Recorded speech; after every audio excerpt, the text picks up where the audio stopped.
The Battle of Georgia heads to the coast at Enmarket Arena, home of the Savannah Ghost Pirates. The Atlanta Gladiators look to bounce back after a 5-2 loss yesterday at Gas South Arena. Good evening, everyone. Guy Chiarenza here from Enmarket Arena here in Savannah, Georgia, for the latest edition of the Battle of Georgia, fourth meeting of the season between these two, fourth out of 11. Atlanta is 2-1 against Savannah, but recently it is the Ghost Pirates who've won the last game last night 5-2 at Gas South Arena. Atlanta looks to bounce back here today. Their loss last night put them down to 21-7, still one of the best teams in the ECHL with 42 points on the season. They're sitting in the second position in the South Division. Savannah, though, on the up and up, 14-13, 2-1, 31 points on the season now. Has them in fourth in the South Division, and they are on a 4-game win streak, their longest of the season. And so we'll see if Atlanta can get back in the win column here tonight in enemy territory on what is Harley-Davidson night here at Enmarket Arena in what has been told to me is a sellout crowd. So Atlanta looked to spoil the show, same as they did last time they were in this building, and what was a 2-1 overtime victory. But going back to last night, Savannah defeats Atlanta 5-2. For the Gladiators, very much an uncharacteristic Atlanta Gladiators game this season. It was the most goals that they've given up in a game this season with 5. Most goals that they've given up in the first period of a game this season with 3. And throughout the first period of that game last night, things really did not go the Gladiators' way, and it started right off the jump, as it was Will Rydell scoring 25 seconds in for the Ghost Pirates. And they really did not look back after that. Rydell scores 25 seconds in, then Zabanet puts one in to make it 2-0, and then next thing you know, 6:55 in, Heward is able to put one in to make it a 3-0 Ghost Pirate lead. And everybody in the building last night was stunned, because that was the first time that we have seen the Gladiators fall behind in a game like that this season. As Heward puts in the third one in the third period, just under 5 seconds under 7 minutes in. He has 1 goal and 1 assist in his last 2, so we'll watch out for him here today. He is under contract with the Savannah Ghost Pirates AHL affiliate, the Charlotte Checkers. He is a point per game in his first 2 in a Ghost Pirate uniform this season, but Savannah led 3-0 after the first period in yesterday's game, and the question is how will the Gladiators respond? They haven't been in that position at all this season, and so it was curious to see what they might look like in the second period, and they bit back, and they bit back hard. Cody Sylvester, 2 goals in the second period of last night's game. First one on the power play, second one 5-on-5 for his first multi-goal game this season. Made it a 3-2 game, and then all of a sudden, everybody's looking around the building saying, can they do it? Can they come back? They almost did it, but it is a Savannah 5-2 victory. In the third period, Josh Davies scores off a face-off that came off of an icing. Made it 4-2 Ghost Pirates. Extended the Savannah lead back to 2, and then Ryan Sullivan puts one in to make it a 5-2 final. Ethan Hyder stops 25 of 30 in last night's loss. It was Evan Cormier stopping 22 of 24 for the Ghost Pirates, getting the win. We'll see 2 different netminders here tonight. TJ Semptenfelter will face the Ghost Pirates for the first time in his career, and we will see Vinny Purpura for the first time this season, as he was recently acquired by the Ghost Pirates in a trade just a few weeks ago. So that lays the land for the goaltending battle, but back to last night. Ryan Nolan did sneakily have a good night for the Gladiators with 2 assists, factoring on both Sylvester goals. It was his 4th multi-point game this season, and so there were some bright spots for the Gladiators last night despite giving up 5. Atlanta goes 1 for 2 on the power play, 1 for 1 on the penalty kill, as they did win the special teams battle, and so we'll see if Atlanta's able to take those positives from last night, carry them over into today's game as they take on a Ghost Pirate team that has won its last 4. Other news for the Ghost Pirates, Tellier, Koopman, and Hughes all put in 2 assists last night on the stat sheet for the Ghost Pirates, who went 0 for 1 on the power play and 1 for 2 on the penalty kill. And it's going to be interesting to see how the Gladiators are able to combat this Ghost Pirate speed that we saw last night. The Gladiators have matched up very well with teams that play with a kind of a high-flying offense style of game this season. 2 teams that come to mind in that regard are Savannah and Greenville. The Gladiators have only lost once to Greenville and now once to Savannah. And so they, for the most part this season, they've done a really good job of keeping things to the perimeter, playing their style of game, and making sure that they're playing Gladiators hockey rather than Swamp Rabbit or Ghost Pirate style of hockey. And so we'll see if they're able to get back to that here tonight in enemy territory here at Enmarket Arena. Gladiators at 21-7 haven't been in this position very often where they've lost, but keep in mind, Atlanta this season, they are 4-1 coming off of a loss this year, and they will look to make it 5-1 with a win here tonight in Savannah. Gladiators on the road this season have a record of 9-4. Ghost Pirates are 6-5-2-1 in this building as Atlanta looks to bounce back here tonight against the Ghost Pirates. Coming up next here on the pregame show, we'll get to the keys to the game presented by Beaver Toyota and Mazda. We'll also look ahead to the starting lineups here tonight between the Ghost Pirates and the Gladiators. Make sure you head on over to our social media platforms. Make your pick as to who is going to score the first goal and factor in on the first assist for the Gladiators here tonight, presented by Hancock Whitney Bank and Pinnacle Promotions, respectively. Head on over and make your pick, and you might win a prize. All that coming up on the other side of the break here from Enmarket Arena. It's the Gladiators meeting the Ghost Pirates in the latest edition of the Battle of Georgia.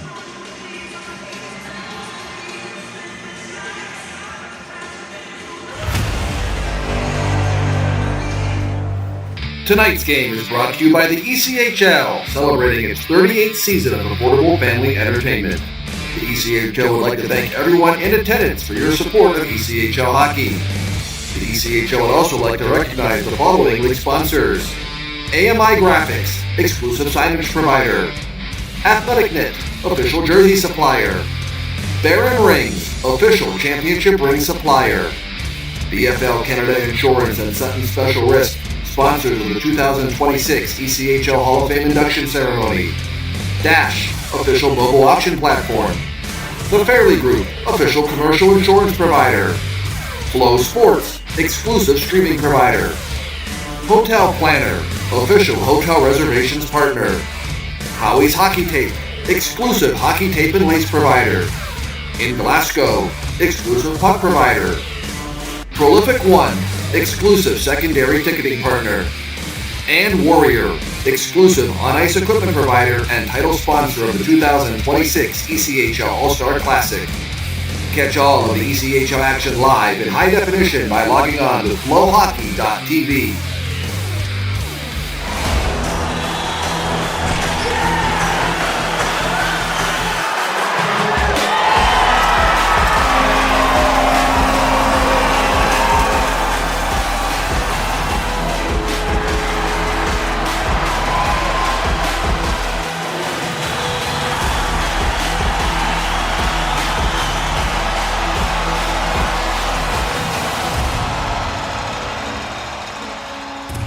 Feels like everyone's trying to copy the $5 piggyback. So how can you spot a knockoff? It won't taste like Wendy's. This job is easy. When the deal is as fresh as the meal, gotta be Wendy's. Gwinnett Fire and Emergency Services is ready to answer the call, but we'd rather prevent them. Our free home safety survey includes checking smoke alarms, identifying common hazards, and reviewing your family's home escape plan. Schedule yours today. We are just about set for the latest edition of the Battle of Georgia. Atlanta and Savannah meeting for the 39th time all-time. Here tonight, Atlanta is 16-2 against Savannah all-time. They will look to make that 21-16-2 with a win here today. At the Coast, Gladiators meet the Ghost Pirates here today. Let's get to the keys to the game, presented by Beaver Toyota and Mazda with our head coach, Matt Ginn. Key number one is to start on time, and that is something that did not happen last night at Gas South Arena. Again, very uncharacteristic for the Gladiators to, one, let in a goal in the first period and let alone fall behind by 3 early in the opening frame. So for the Gladiators here today, they want to get off to the game on the right foot, get off to a good start, and of course, start on time. Second key is to win the gritty areas. Don't really think about that kind of game when you think about the Savannah Ghost Pirates. They're a very north-to-south kind of team. Really like to use their speed to their advantage, but there was some physicality to last night's game. The Gladiators will try and get into that here tonight and win those battles, win those gritty areas along the boards as they look to pull out a victory here today coming off the loss. And finally, third key is to play fast and play direct. This is the Gladiators' forte. When they play that way, they will win. And so those are the keys to the game presented by Beaver Chrysler, Toyota, and Mazda with our head coach, Matt Ginn, who, by the way, if you have not heard, is an all-star. He is headed to the ECHL All-Star Classic in Allen next week. He'll be there on the 19th representing the Eastern Conference. So tip of the cap to Matt Ginn and a big congratulations, well-deserved. As at the time that voting concluded, he and the Gladiators had the best win percentage in the Eastern Conference. All right, let's get to the starting lineups here tonight between the Gladiators and the Ghost Pirates. We will start with Savannah. Starting at left wing is number 11, Christophe Tellier, standing at 6 foot even, 180 pounds. He is under contract with Charlotte. Tellier this season currently has 3 goals and 15 assists for 18 points in 26 games. Signed with Savannah out of Northeastern last season and is having a pretty good year so far this year. Starting at the center position is number 41, Nicholas Zabane, standing at 5'11", 185 pounds. Native of Toronto, Ontario, is also under contract with Charlotte this season. Zabane currently has 9 goals for the team lead with 11 assists for 20 points in 29 games. So far, he is off to a great start this season. In fact, it's been a career year so far for Zabane with the Ghost Pirates, and he did have a goal yesterday. Starting out right wing is number 29, Riley Hughes, standing at 6'2", 200, native of Westwood, Massachusetts, is, you guessed it right, also under contract with Charlotte. Hughes having a great year as well. 7 goals, 6 assists, 13 points in 22 games. They'll round up the starting forward line for the Ghost Pirates. Starting on the back end is number 6, Noah Carroll, standing at 6'1", 183 pounds. Second game back in the lineup after missing Thursday's game. He will be paired up with number 2, the all-star for Savannah, Dennis Cezana, standing at 5'9", 188 pounds. He is under contract with Charlotte as well. And that'll round out the starting 5 skaters for the Ghost Pirates. And getting the nod between the pipes here today is number 33, Vinny Purpura, standing at 6'6", 225 pounds. He's had a great season this year. Earned himself a contract with the Charlotte Checkers earlier in the week. Native of Lamont, Illinois. In 9 games this season has a record of 7-2, a 1.6 goals against average, and a 948 save percentage. Great year so far for Purpura. Great so far as a Ghost Pirate. As in his last outing against Orlando, stopped 23 of 24 in a 4-1 win on Thursday. And with Ghost Pirates this season, 6 games, 4-2 record, 1.92 goals against average, and a 939 save percentage since coming over in a trade from Reading. And so that is the lowdown for Jared Stahl and Brendan Cottix, Savannah Ghost Pirates. Getting the start for your Atlanta Gladiators, fresh off his best performance of the season with 2 goals yesterday, is number 16, Cody Sylvester, standing at 5'11", 192 pounds, the native of Kelowna, BC, and the Gladiators captain, now up to 8 goals and 12 assists for 20 points in 28 games this season. His starting center is number 13, Alex Young, standing at 6 foot even, 179 pounds, native of Calgary, Alberta, now up to 9 goals and 16 assists for 25 points in 28 games. He is tied for the team lead in points with Chad Nychuk. Did have a 3-game point streak snapped yesterday, but still, nonetheless, a great sophomore season so far with Atlanta for Alex Young to this point. His starting right wing is number 24, Ryan Nolan, standing at 6'1", 198, native of Winnetka, Illinois. Had 2 assists yesterday for his 4th multi-point game this season. He is now up to 8 goals and 10 assists for 18 points in 28 games. Starting on the blue line is number 39, Chad Nychuk, standing at 6'1", 194 pounds, native of Rossburn, Manitoba. He's under contract with the Gladiators AHL affiliate, the Milwaukee Admirals. And Nychuk has been nothing short of fantastic this season. Tied for the team lead in points with 25, 3 goals, 22 assists in 27 games. Nychuk's 22 apples. It has him in first in that category on the team. He'll be paired up with number 21, Jack Mateer, standing at 6'6", 205 pounds, native of Sault Ste. Marie, Ontario. Is currently under contract with the Gladiators NHL affiliate, the Nashville Predators. Mateer this season, in 17 games, has 1 goal and 3 assists for 4 points. And getting a start between the pipes, the rookie phenom. If you don't know how to say his name by now, shame on you. You should, because he's headed to the All-Star Classic. Number 35, TJ Semptimphelter, standing at 6'1", 190, native of Marlton, New Jersey. He is under contract with Milwaukee as well. He is the league leader in goals against average with a 1.44 And save percentage as well with a .947 save percentage. 1 shutout on the year. Record of 11-3. Tonight is his 15th start. Felter has been amazing for the Gladiators, and he is the Gladiators All-Star nominee to go to Allen on the 19th. So, Felter gets the starts. Sylvester, Young, and Nolan are your starting forward line. Starting deep pairing are Nychuk and Mateer. And the lineup is basically the same as what we saw last night against these Ghost Pirates, albeit Hyder is now the backup tonight. Felter gets the start, and it's been a rotational basis for those two goalies this season. As for Atlanta this year, it has pretty much been when both guys are available, they'll just swap out games. And so it is Felter's first time facing the Savannah Ghost Pirates in his career. The last 3 meetings, Ethan Hyder got the start for Atlanta. And so Felter will look to guide the Gladiators to a win coming off the loss. Atlanta, after a loss this season, is 4-1, and they'll look to make that 5-1 with a victory here today at Enmarket Arena. So, your second forward line, Denemy, O'Brien, and Cipollone. Your third line, Mickey Burns with Ethan Scardina and Ryan Francis. Your fourth line, with Zach Yoder acting as a forward at left wing, is Yoder, Appelt, and Morgan. Your second D pairing is Conroy and Orzek. And your third D pairing is Jarvis and Carabia. Mike McNamee still out with an injury, although he's making some progress, trying to work his way back in the lineup. At this point, has missed about a month of action, 10 games out of the lineup for McNamee, but he has been skating with the team, has been practicing, so we hope to see him back soon. And Brendan Less is out of the lineup again for the 3rd straight game. As the Ghost Pirates hit the ice, Gladiators set to do the same in just a moment. Atlanta makes its way to the coast for the latest edition of the Battle of Georgia. Gladiators will look to snap the Ghost Pirates' season-long 4-game win streak here tonight, wearing their white jerseys with blue numbers and gladiator gold trim.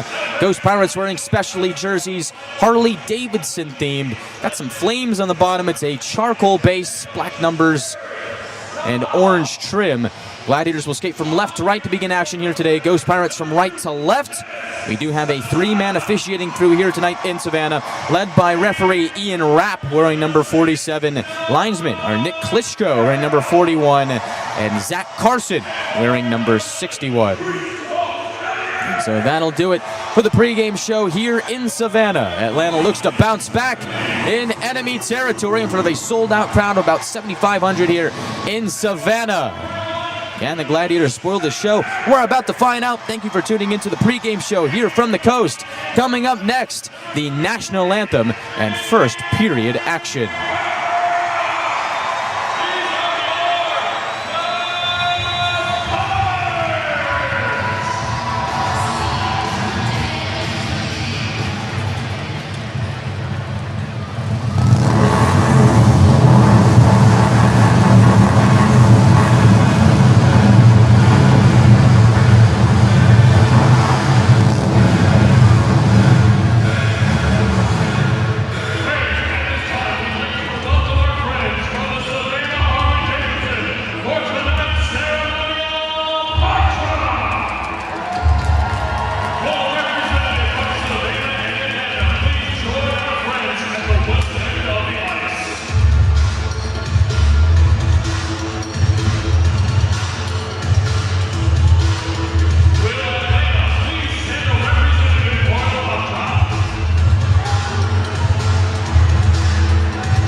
God bless America.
We are all set and ready to go from the coast of Georgia, Enmarket Arena right here in Savannah.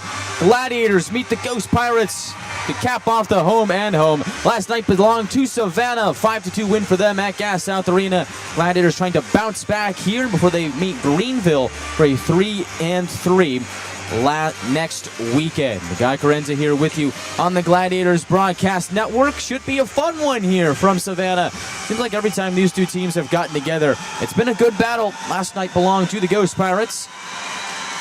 We'll see what the Gladiators have in store for us here today, but think back to the keys of the game presented by Beaver Toyota and Mazda with head coach Matt Ginn. There was an echoing sentiment, and that was that the Gladiators need to get off to a better start. They didn't get off to a good start against Greensboro, ended up winning that game. Didn't get off to a good start against Savannah, ended up paying the price for it. The Gladiators have to be ready to play from Puck Drop here tonight, and we're about to see how they fare. Fourth meeting of the season between these two.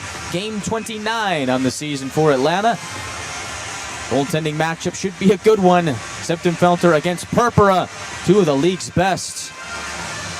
As our referee Ian Rapp will drop the puck between Alex Young and Nicholas Zabane. And away we go from the coast of Georgia. Ghost Pirates win the opening faceoff, same as they did last night. Ended up scoring 25 seconds into last night's game. In this one, slide it down off the stick of Septemfelter. It goes. Working from the goal line, they look to center, and Septemfelter, the all-star, is able to get a stick on that as well.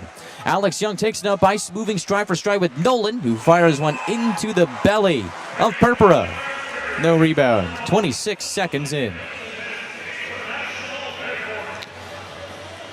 So for Vinny Purpura, comes over to Savannah in a trade with the Reading Royals on the 12th of December. Tonight is his 7th game with the Ghost Pirates, but been a great trade for Savannah. It's really turned their season around.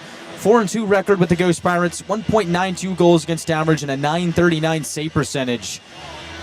He has quickly become the catalyst that the Ghost Pirates have needed and has catapulted them into 4th place in the South Division. As we are getting close to the midway point of the season now. Gladiators working in deep off the face-off victory. Here's O'Brien trying to wrap it around. Has Orzak trailing for a shot that ends up getting blocked in front of Purpura, who has lost his stick. But the Ghost Pirates do clear, picks it back up as Conroy hunts it down in his own end. And he is being pestered. Good forecheck by Savannah, created by Granowitz. They'll dig it in deep. Koopman gets a shove from Conroy. Puck continues to roll along. Helps its way to Cipollone, who spins it out right to center circle. Cipollone gets it back on the right wing. Chip and chase action as his line mates go on for a change. Cipollone throws a hit at the end walls. A shot goes into Purpura, and he gloves it down. 1:13 into the first.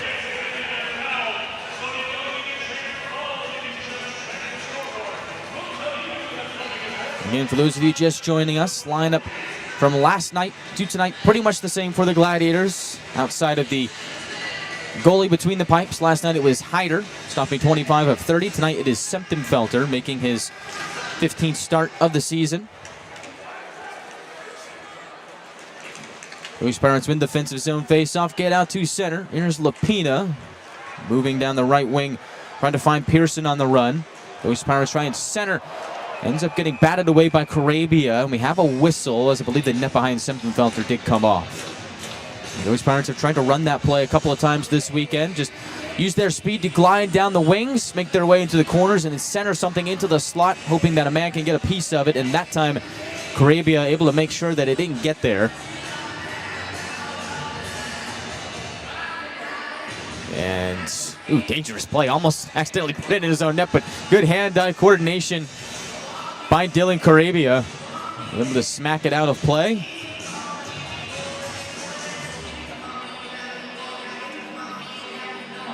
No delay of game either, as off the face-off, a shot by Davies goes wide, and we saw him score a goal on that exact same play last night that made it a 4-2 game. Savannah continues to press, puts one into the blue paint, and Septemfelter puts a hand on it, but a lot of the common themes from last night already apparent in the first .40 here of this one. Speed, passes from below the goal line to the slot, and set plays off of face-offs. All three things that Savannah did last night in their victory, cropping up again here at the beginning stages of this game. Although the Gladiators are still tied with the Ghost Pirates after a minute in, so there is an improvement from last night to tonight. Face off to the left of Felter. Riley Appelt will take this face off. Ghost Pirates win it. Shot off the draw by Davies again, and Felter makes the save. Rebound was available. It's punched out to center. Ghost Pirates right back in. Peter Morgan finds a man on the left wing. It's Matier. Go whack it around the boards. Back to Morgan on the right wing. Shovels it to the trapezoid. Yoder pinching in. Loses the puck to Lapina. Clearing attempt taken away by Morgan. Peter Morgan fires. Hits a body. Goes out of play in the back of the end zone. And get another whistle with 2:06 gone by in the first. Fans, you can still make your pick as to who is going to score the first goal of the game for the Gladiators and factor in on the first assist. Head on over to our social media platforms like X, Facebook, and Instagram. Those two presented by Hancock Whitney Bank and Pinnacle Promotions respectively, and there are prizes involved, so make your pick before you can't. Still a scoreless game here at Enmarket Arena. Ghost Pirates win the defensive zone face-off, plugging out the center. Gladiators chip it back to the Ghost Pirates D, and so Savannah stretches it to the left wing for Brodzinski, who had a quiet night last night in the 5-2 win, but nonetheless still dangerous, leading the team in points with 22. He has it at his own blue line, turning up ice, feathers it left wing for Drevich. Drevich pops it to the trapezoid. Players converge there. Puck leaks over to the far corner where Sylvester is waiting. Evades a check, but can't hang on to the puck.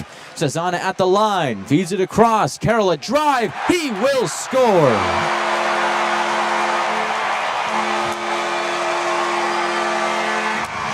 Noah Carroll took the shot. Looks like the goal is his. Felter was screened in front. And for the second straight game, the Ghost Pirates have a 1-0 lead.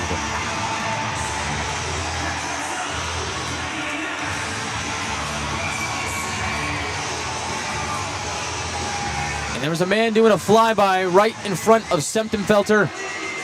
Able to put the screen on two of them, actually. And it's just kind of the perfect eclipse right in front of the Gladiators netminder. I don't think he saw that one. Ends up going in the back of the net, and Noah Carroll has broken the deadlock to start the game with his third goal of the season. The Gladiators again have some work to do. Turnover in the offensive zone. Zipolone out in front, couldn't tip in a shot. Ends up going wide right of Purpura. Ghost Pirates run in on the left side now. Tellier spinning, digs it deeper. Quick pass to the slot. Stopped by Felter. Point blank between the circles. What a chance there for Zabane. And Felter rises to the occasion. And the Gladiators need to figure this thing out, and they need to figure it out quick. Ghost Pirates are right back to their A game like we saw in the opening stages of yesterday's game. And for Atlanta, you can get fooled once, but you don't want to get fooled twice. Face off to the right of Felter. Scardina will take the face off. Savannah will win it. Atlanta able to get a stick on it to punch it out to center.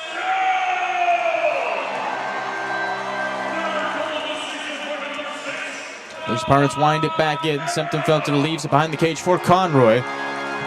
Tries to find Burns on the left wing. Ends up icing the puck. Just a second under. 3.5 minutes gone by.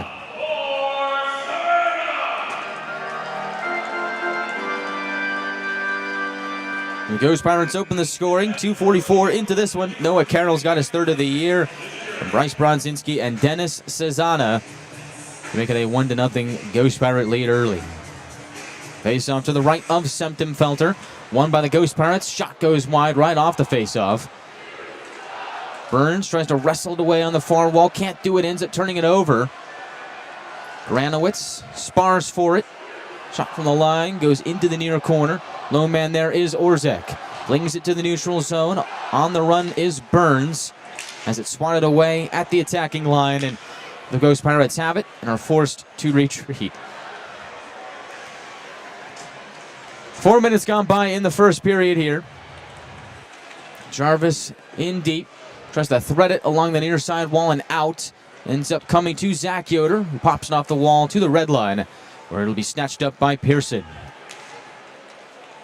On the right wing now, Ghost Pirates tattooed off the end wall. Karabi is there to collect. Locates Jarvis, his D partner, who skies it to the neutral zone just under the video board, looking for Yoder moving ahead, but instead found the defenseman for Savannah, Evan Nas. Pearson finds Nas. Go back up ice. Davies on the right wing, shrugged off of it by Karabia. Shot from the wall, sticked away by Semptimphelter.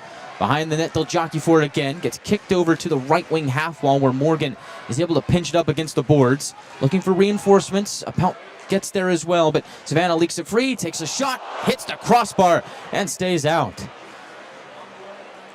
Gladiators are able to chip it back into Ghost Pirate territory, and that fourth line will get off for a change. Savannah right back in. Davies a shot from the left wing, gets turned away. Nolan takes it, whirls it back out to the neutral zone. Shot count is 5-1 in favor of the Ghost Pirates. That's a little over 5 minutes gone by in the game. And Savannah having a 1-0 lead. In the right corner, Susanna loses the puck to Nightchuck. Standout defenseman for Atlanta. Tries to jolt it out of the zone, but Ghost Pirates making it difficult. They pin it up against the left wing. Taken away by Nolan. Off the wall, tries to chase it, but Carroll's able to cut him off. The goal scorer for Savannah feeds it to the right wing. Ghost Pirates work their way back in deep. The first man on it is going to be Drevich. Body's in the corner. Mateer's able to pick it free. Puck bounces to Nolan. He gloves it down and has a man on the run. It is Nightchuck. 3-on-2 up ice for the Gladiators. Pass across. Young to the goal. His shot is snatched up by Purpura. And we'll get our first time out with 13:51 left in the first. Noah Carroll has made it a 1-0 Savannah lead early. We'll see how the Gladiators respond when we come back to Enmarket Arena after this.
Face-off will be to the left of Purpura to resume action. Gladiators have now surrendered the first goal in back-to-back games. Something that hasn't happened a lot this season. As Atlanta wins the ensuing face-off, shot by Orzek, hits a stick in front of Purpura and goes out of play. Good idea there, though. Put some traffic in front of the hot netminder for Savannah. See if they can get something to go. That's what the Ghost Pirates did when they scored on Semptimphelter to start on the long-range shot by Carroll to screen him in front. Let it fly, see what happens. But back to the initial thought, Gladiators this season when trailing first are 4-5. Savannah when scoring first are 10-4, 1-1. So that's not just the 10th time that the Gladiators have surrendered the first goal this season. We'll see how they fare. A lot of time left in this one. Orzek finds Denemy, feeds it to the blue paint, batted away by the hand of Rydell. Up ahead is a Ghost Pirate. That was Hughes, and not sure how that didn't go down as a hand pass. We keep playing, though. Hughes in deep from the goal line, goes behind the net on his backhand. Pops out on the far wall, moves to his forehand and shoots. Semptimphelter is able to snap it up and cover with 13:11 left in the first period. And the Gladiators will get a line change, but let's go back to that last play. Carson Denemy able to take it in on a pass from Orzek off the face-off victory and has a lot of space on the far circle to the right of Purpura.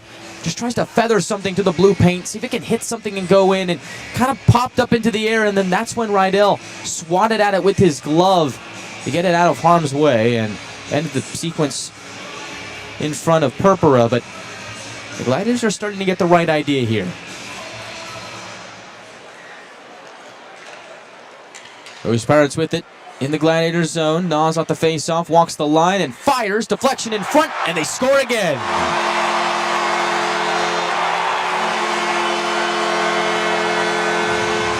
Two to nothing Savannah.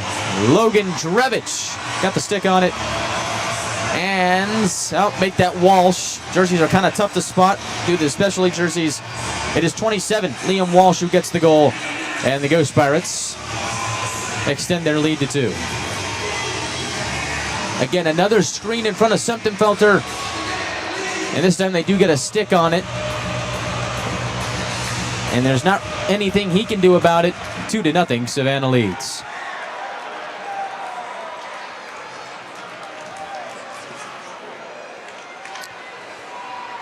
And they're right back on the attack. Koopman getting bodied up at the end wall. Able to hang on somehow. Feeds it left point for Nas. Across he goes. Takes you the return feed. Now fires. Shot is blocked by Morgan. They'll drop it around to the goal line. There with it is Granowitz. Jarvis has his stick poked out of his hands. Play continues to roll. Behind the net is Granowitz again. Changing with Davies. So right up to the left wing and swerve back towards the net. Davies fires, saves Septemfelter. Puck is loose behind the cage. Jarvis able to stand up Davies, shrug him off the puck. Atlanta gets it to Yoder, and he'll poke it out to center. And almost swipes it to Morgan on the move, but Ghost Pirates are able to get back there on the back check. They turn up ice. Splash it to the end wall. Davies is there again. Centers for a chance. Septemfelter able to make the stop. Converging in on him was Reese Vitelli, the former Gladiator, and that stop prevents it from being a 3-0 game for the second straight night. Carroll slides it along the left wing. Mateer gloves it down, pokes it ahead for Young. Slapping it right wing, has Sylvester. Fires from the circle, wide of the mark. Nychuk keeps it alive. Feathers it down the left wing to the corner for Nolan. Backhands it off the wall, wanted Nychuk, but instead had a Ghost Pirate, and they're on the move again. Drop pass, entering is Lapina. Tries to connect with Davies, but fanned on it on the return feed. Gladiators back up ice. Young pops it to the near corner. Gets stood up by Cezanna. Able to find Sylvester, though. Working in deep. Nolan evades a check from Drevich in the near corner. Has it at the goal line. Turns behind the net. Nolan on his forehead. Works his way up to the high slot. Leaves it for Orzek. Has a man open. Conrad through the slot. Nobody home. Momentum carries it out to center.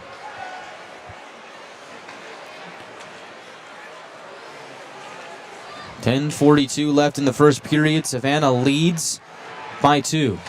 Ghost Pirates drag it in deep. Septemfelter tries to play it. Ends up turning it over. Ghost Pirates aren't able to convert on that chance. One too many passes. Good luck for the Gladiators there. And now here's a 2-on-1 Nolan with Orzek. Orzek has trouble reeling it in on the right wing, so that play comes to an end. Atlanta with the puck, though, turns back up to start its next breakout. They'll wire it down deep. Purpura comes out to play it, heaves it to his right. Jarvis kicks it to his stick to keep it alive. They'll pound it from corner to corner to the near side. Working along the goal line is O'Brien. O'Brien turns towards the net, now peels away, slides it to the line. Caravia lets it fly, hits a stick, that gets blocked. And moving up ice is Zabané. Darts to his left, tries to cut towards the inside. Septemfelter pokes away the loose puck to the near corner. O'Brien there for Atlanta, able to slide it to Cipolo. The New York native, national champion with Quinnipiac in 2023, gets stuffed at the blue line, and now Tellier will take his chances up ice. Bangs it off the wall to himself, prods it to the far corner. Overskating that was Hughes. Gladiators find Denemy open on the left wing. Has a man in the middle in Nychuk. Now gain the attacking line, gain the left circle, drop it back for a chance by Scardina. That just goes wide. Momentum carries out to center and all the way back near Semtenfelter.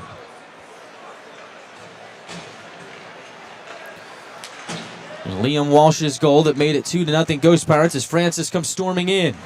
On his forehand is rubbed off the puck. Koopman takes it back up ice, developing 3-on-2 for Savannah. Koopman across, Walsh in front. Semtenfelter sprawls out and denies the backdoor chance. And now chaos ensues.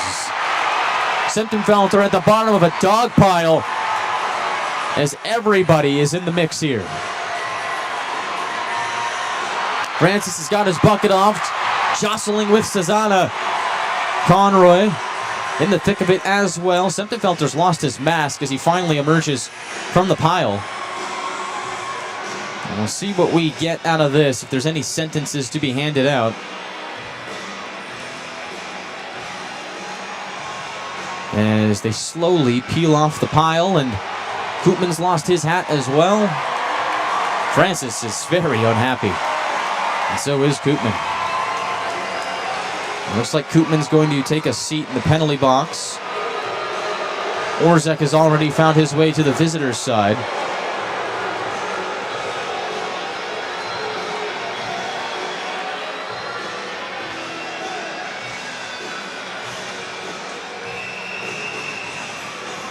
And so we'll see what the sentences are. When we come back from break, for now, it is Savannah 2, Atlanta nothing. 8:45 to go in the first period. Ghost Pirates lead the shot count 10-2.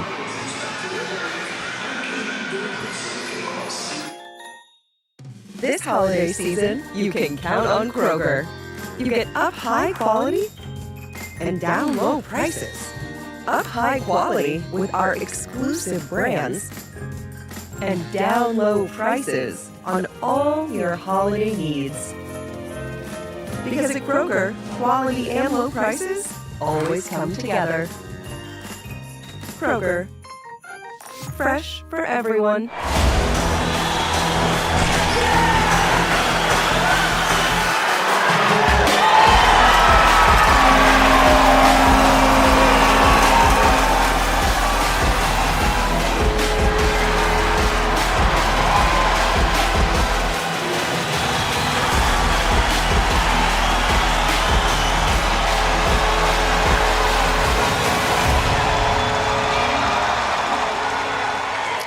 So before we went to break, we saw some chaos in Semtenfelter's crease. The result, a roughing penalty to Orzek and a roughing penalty to Koopman, both minor penalties, and so should skate 4 aside here at Enmarket Arena. And for the Gladiators, they need to find a way to put a Band-Aid on this one because they have been reeling to start. Shades of last night apparent here. Ghost Pirates 2-0 lead. They lead the shot count 10-2, and seems like nothing is going right for the Gladiators so far here today. But an opportunity 4-on-4. Ice opens up a little bit. We'll see if they can make the most of it. They'll start with the neutral zone face-off that is won by Savannah, and that is something that has also become apparent. Ghost Pirates have been much better in the face-off dot than the Gladiators have been so far here tonight. And Savannah bounces it in from corner to corner to the left side as the Ghost Pirates try and set up shop here on the 4-on-4. Patelli, cross ice, has the open man, dangling in front. Semtenfelter takes away the angle and keeps it out. Gladiators are able to have clean puck possession. Batir behind the net, escapes down the middle, has a man left wing in Sylvester. The captain from the left circle fires just wide of Purpura. Now Nightchuck has a man left wing in Batir, backhands it to Young. Digging deeper, gets to the goal line, cuts to the net, has it punched away at the last second. Lapina, Vitelli, and Savannah were all in the area, and that trio will go off for a change. And the Gladiators, they get fresh blood out as well. Cipollone, O'Brien, Conroy, and Carabia, the 4. Ghost Pirates back in, left side shot by Brodzinski, blocked by the shin of Conroy.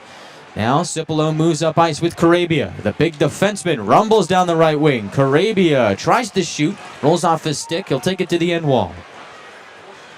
From there, O'Brien helps out, tries to center, but that pass is picked off by Brodzinski. Has Rydell on the move. On the right wing, pulls up, drops it off for the trailer man, and Heward Eward tries to center. It's the backside of Cipollone and comes bouncing out to center ice with 20 seconds left on the 4-on-4. Tellier pushes it right wing. Ghost Pirates come right back in, wiring it around to the left wing. At the point is Nas. To the left circle. Hughes centers, broken up by Francis. Orzek and Koopman out of the box. Are back to 5-on-5. Tellier diving, keeps the play onside, but loses the puck. Chuck pitches it to center. Burns takes it on the move. Burns left wing shoots, save Purpura. Rebound available, they'll slap it out to center. Hauling it in is Davies. Orzek back in the play, defending. Takes him to the end wall from the corner. Conroy in the area as well. Sees the Gladiators come back out to center. And they will ice it with 6:07 left in the first. So out of all that, the 4-on-4 benefiting neither side. Nobody able to score there. Both a man down, and so now we will see 5-on-5 action resuming with a face-off to the left of Semptimphelter. Scardino will take this face-off for Atlanta, and we see him out there with Burns and Nolan. So a little bit of a new look line combo for these Gladiators who are reeling down by 2. Those Pirates have it off the face-off victory. Brodzinski a shot wide of Semptimphelter, who had some contact in the crease. Didn't get a call though. Conroy on the right wing drops it off for Nolan. He'll take a shot, blockered away by Purpura. Nolan has the rebound. He'll fight for it against Carroll. The Ghost Pirate defenseman able to strip it away and send his team out to the neutral zone. Jarvis fields a bouncing puck and locates Carabia on the near side. 5:31 left in the first. Ghost Pirates up by 2. Young races to the puck, has it slapped away by Heward. Now Brodzinski with it. Has Rydell left wing. He'll angle it off the wall to Drevich. Looking for Walsh. He is checked hard by Young. Gladiators have the puck behind Semptimphelter. Jarvis will get a lay of the land and start this next Gladiators breakout. Young over the blue line. Feathers it left wing for Cipollone. On his backhand. Pops it into the near corner for Sylvester. Cipollone now joining this first line, replacing Ryan Nolan. Those Pirates banging out to center. Koopman takes it on the fly. Held to the outside by Matier. Looks to center for a trailer. Has Granowitz. He'll creep back up that far wall. Send it to the slot. Picked off by Denemy. Young tries to grab it. Streaking towards the Ghost Pirates zone, but Savannah is able to wrestle it away as 2 Ghost Pirates converge in the neutral zone. Denemy's lost his stick. Dangle from Granowitz, and he fires over the goal. Puck goes out of play with 4:19 left in the first. Savannah still up by 2. We are back to Enmarket Arena after this. Kinda feels like everyone's trying to copy the $5 piggy bag. So how can he spot a knockoff? It won't taste like Wendy's. This job is easy. When the deal is as fresh as the meal, gotta be Wendy's. Gwinnett Fire and Emergency Services is ready to answer the call, but we'd rather prevent them. Our free home safety survey includes checking smoke alarms, identifying common hazards, and reviewing your family's home escape plan. Schedule yours today.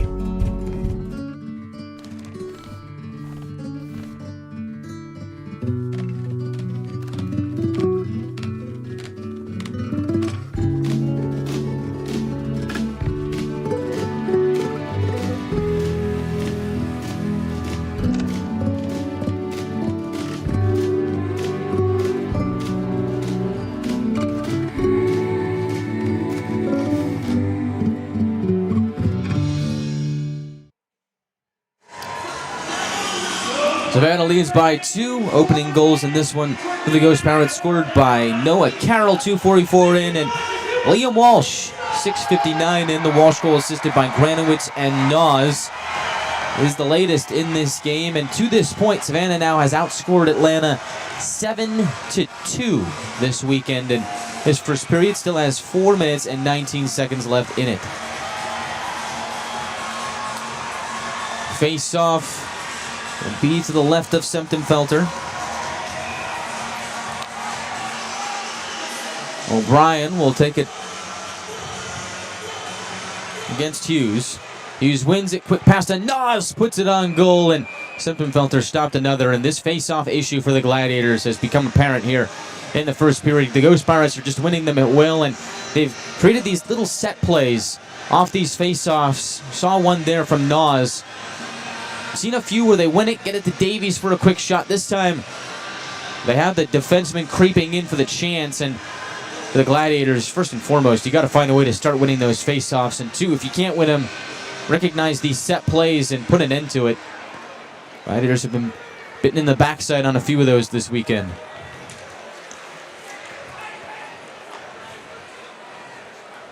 Vitzelli from his own end tries to tap it and get it out of his territory, but pinballs around in the high slot of the Ghost Pirates zone. They have full control now. Nas floats it to the Gladiator blue line, looking for Davies. Ends up bouncing away. And so they'll just drive it down behind Semptimphelter and get a line change in.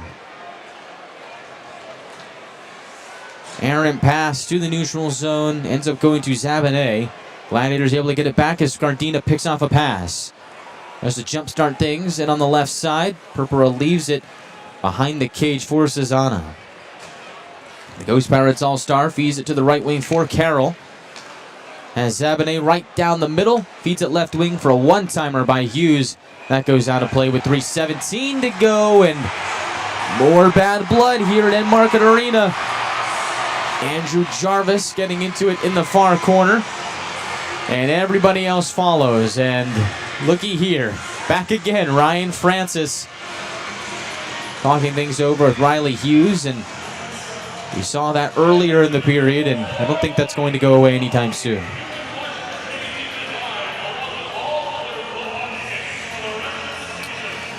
So, for the Gladiators, they were supposed to see the Ghost Pirates the weekend after the holiday break. It was supposed to be a 3-3. Go to Greenville and then host Savannah for 2 on the 27th and 28th. Well, that didn't quite work out due to the workout stoppage, so those 2 games got postponed. So there still is a lot of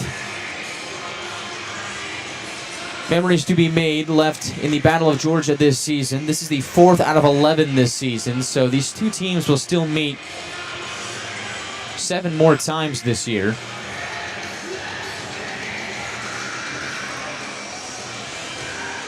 As Jared Stahl, the head coach of the Ghost Pirates, talking things over with Ian Rapp, our referee.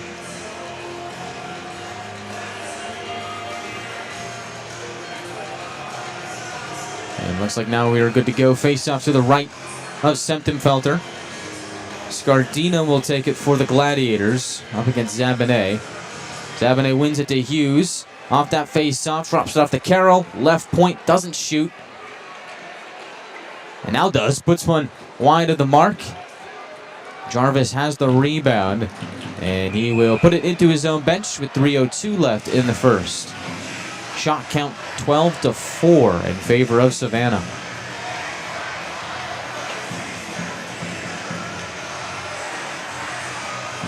Gladiators will get new personnel in. And, we've already seen so far here tonight, Matt Ginn trying to mix things up a little bit with the personnel. Cipollone up in the first line for a little bit. Nolan down to the third, but now we see Nolan back on that first line with Sylvester and Young will take this face-off to the left of Semptimphelter up against Zabanet. So they are trying to find a way to somehow get back into this game, but not much going on so far. Sylvester tries to drive ahead. Puck is picked away by Carroll. Moving stride for stride with Zabanet. Gets rubbed off of it by Nychuk. Right on the zone entry. From the far wing, Sylvester helps out. Throws it across to Nolan. Has some space. Takes a shot wide of the mark. Held in at the left point by Nychuk. Puts one wide of Purpura. Mateer pinching in. Takes another shot. Wide again. Nychuk keeps it in, drops it down to the trapezoid. Nolan working there along with Young, tries to wrestle it away from Carroll. Ghost Pirate defenseman working with Tellier, able to get it out. Stretch pass. Goes away from Hughes, but he's able to beat out the icing. Orzek able to get in front of it, along with Nolan, and now 2:09 remains in the first. Orzek powers ahead into Ghost Pirate territory. Good effort, but ends up getting cut short. Offside on the Gladiators with 2:02 to go in the opening frame. Coming up next here from Enmarket Arena, the first intermission report. We'll talk about the first period here and what just transpired, and look ahead to the second and what the Gladiators need to do to find a way to pull themselves back into this game. And take a look at the out-of-town scoreboard, what implications that may have on the season. And as always, just check in on our YouTube live chat and get your thoughts on tonight's game. All that coming up on the first intermission report. Gladiators trying to set up shop here in the Ghost Pirate zone. Big check.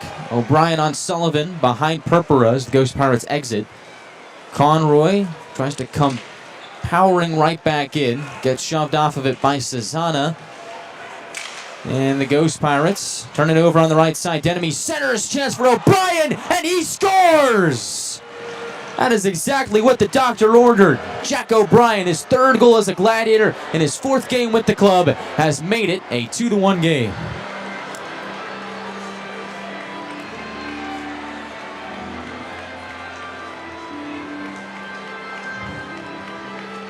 Ghost Pirates had a chance to get that puck out of their zone.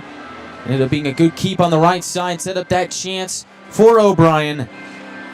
And the Gladiators have solved Purpura and pulled within one here with 1:29 left in the first.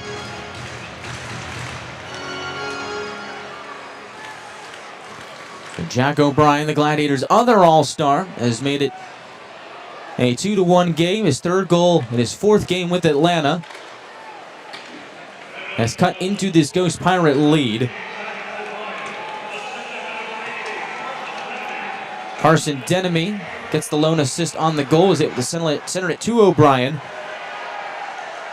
He was able to put the puck in. 1 minute left in the first period. Appelt battling with Granowitz behind the play. Meanwhile, Koopman goes around that. And on the left side and drops it into the corner. Not much happening there. They're able to get it to Lapina. On the right wing, dashes it to the trapezoid. Mateer defending, able to punch it up ice, but not out. Left side shot from Nas. Comes to Septenfelter, leaves it for Mateer. They'll feed it right wing for Nychuk. Takes it on the run. Nychuk drifting left, drops it off. Shot by Burns. Glove save made for Purpura. And he will freeze with 21.9 left in the first. So great play from Carson Denemy on that O'Brien goal. Able to keep it in on the right side. Get it to O'Brien for the chance. And his initial shot was stopped. And it was the rebound that was available, made it possible for him to score. And the Gladiators All-Star able to make it a one-goal game. He was the Heartlanders All-Star nominee. Every team gets one, but because he was traded after the voting, the All-Star counts for Atlanta, so Gladiators are the only team that will be sending two All-Stars, two representatives to the All-Star game in Allen next week. Lapina centers. Pass is broken up. Here is Francis. Time winding down. 5 seconds left on the clock. Ghost Pirates cut him off, and that will be the end of the first period. Very eventful, but a surprise at the end.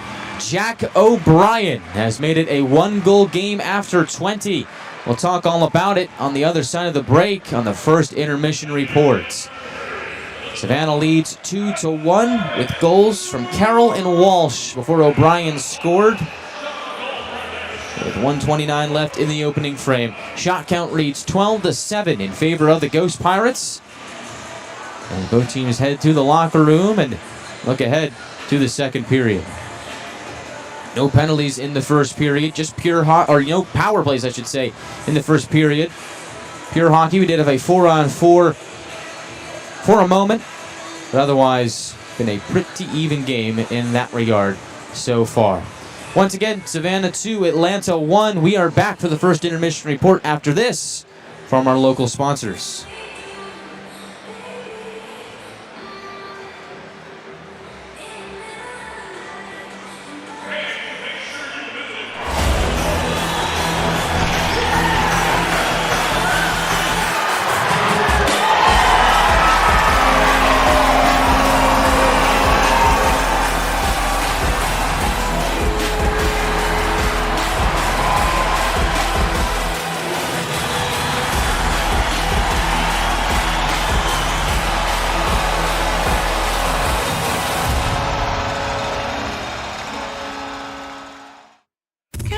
Feels like everyone's trying to copy the $5 piggy bag.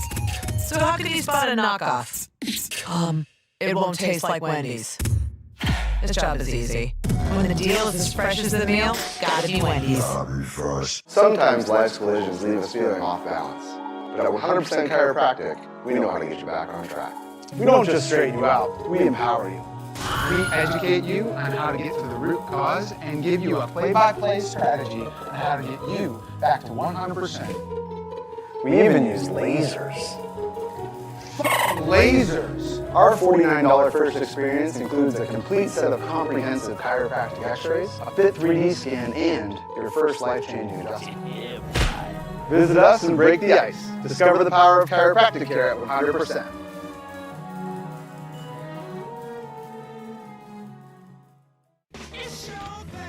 When you need inspiration, it's worth shopping Kroger. For thousands of appetizing ingredients that inspire countless mouth-watering meals.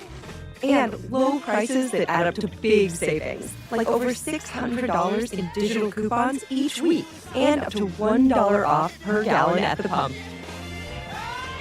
So you can get big flavors and big savings. Kroger, fresh for everyone. Gwinnett Fire and Emergency Services is ready to answer the call, but we'd rather prevent them. Our free home safety survey includes checking smoke alarms, identifying common hazards, and reviewing your family's home escape plan. Schedule yours today.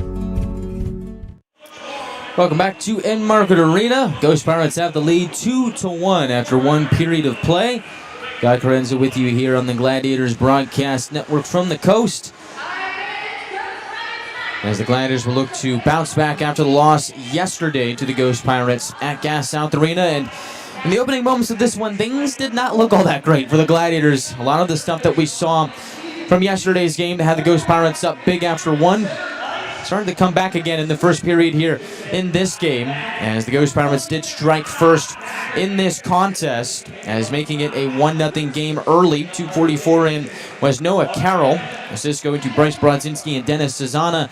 And this is another one of those plays where the Ghost Pirates were able to kind of execute a set play. They were able to cycle it around to Carroll, execute a screen in front of Septemfelter. Just a couple of guys doing a bit of a flyby, and the shot is timed perfectly. He's able to bury it into the back of the net because Septemfelter couldn't see it. And the goal does go to Carroll, and it made it a 1-0 game. Then later on in the period, 6:59 in, Liam Walsh scores from Granowitz and Nas to make it a 2-0 game for the Ghost Pirates. And at this point, things did not really look all that great for the Gladiators. I mean, Savannah was dominating in the shot count. They were up by 2. The Gladiators just couldn't really find a way to stop them. And slowly but surely, Atlanta is able to climb back into this game. And, you know, I think largely in part, I think it starts with the goaltending from Septemfelter. Talked about it last night, how there was a moment where Ethan Hyder comes up with some big saves to pull his team back into the game yesterday.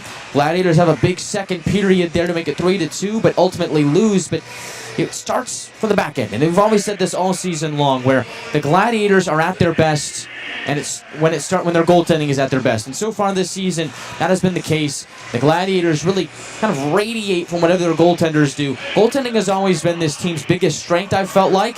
And so with Septemfelter, Hyder, you can get some good saves from those two. Carries the momentum to the defense, helps them get back into their structure. And then from there, the offense kind of flows. And that's kind of what we saw here tonight. As Septemfelter able to come up with some big saves to keep it a 2-goal game. Did have some physicality there in the first period, as we saw Koopman and Francis getting into it there. Orzek gets into it as well. And so Koopman and Orzek do go off for a 4-on-4. Nobody scores on it, but nonetheless, things getting chippy in this game. And ultimately, looked like Savannah was going to take a 2-0 lead to the locker room, but hold your horses with 1:29 left in the first period.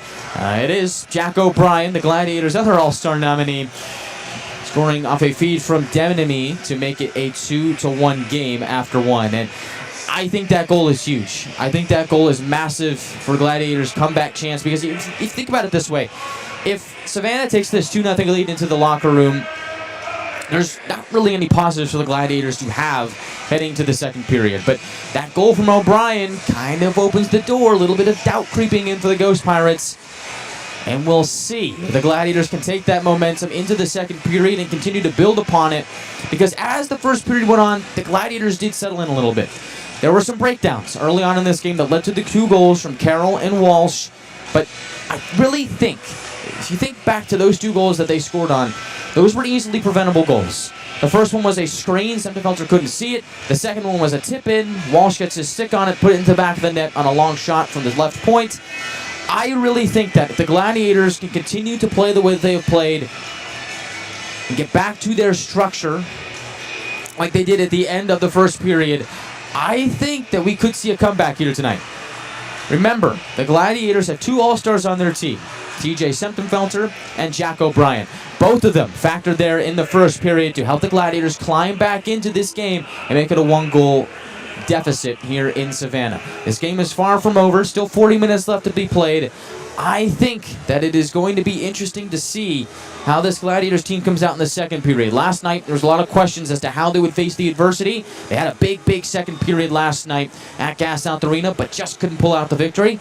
Watch for this Gladiators team to come out here in the middle frame and play some of their best hockey. It seems like Atlanta this season, the first period, not their best. The second period, they get a little bit better, and then the third period has really been their A game this season. But as of late, the Gladiators have become a better scoring team in the second period. I want to watch what the Gladiators do personnel-wise with that first, second, and third line. As we saw for moments there in the first period, some guys getting subbed in and out. We saw Joey Cipollone move up to the first line with Sylvester and Young for a little bit. Ended up going back down to the second line. We ended up seeing Ryan Nolan with Scardina and Burns for a little bit, shuffling Francis around. And so they've been moving that right winger around a little bit so far here tonight. I'm interested to see if this personnel changes helps the Gladiators moving forward as they try and continue to climb back into this game and tie it here in the second period. Speaking of tying the game, coming up on the other side of the break, we'll talk about what Atlanta needs to do to tie the game. And we'll also take a look at the out-of-town scoreboard in our YouTube live chat as well, as we are having some fun on a Friday night here, or excuse me, a Saturday night. Saturday night here at Enmarket Arena here in Savannah, Georgia. All that coming up on the other side of the break. It is the Ghost Pirates 2 and the Gladiators 1. We are back after this.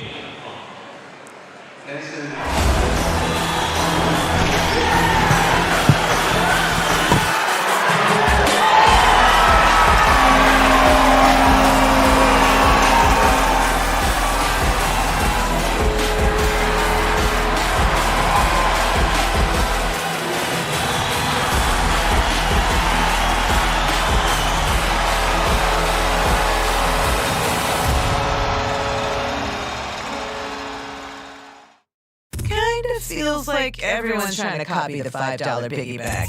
So how can you spot a knockoff? It won't taste like Wendy's. This job is easy. When the deal is as fresh as the meal, gotta be Wendy's. Sometimes life's collisions leave us feeling off balance. But at 100% Chiropractic, we know how to get you back on track. We don't just straighten you out, we empower you. We educate you on how to get to the root cause and give you a play-by-play strategy on how to get you back to 100%. We even use lasers. Lasers! Our $49 first experience includes a complete set of comprehensive chiropractic x-rays, a fit 3D scan, and your first life-changing adjustment. Visit us and break the ice. Discover the power of chiropractic care at 100%.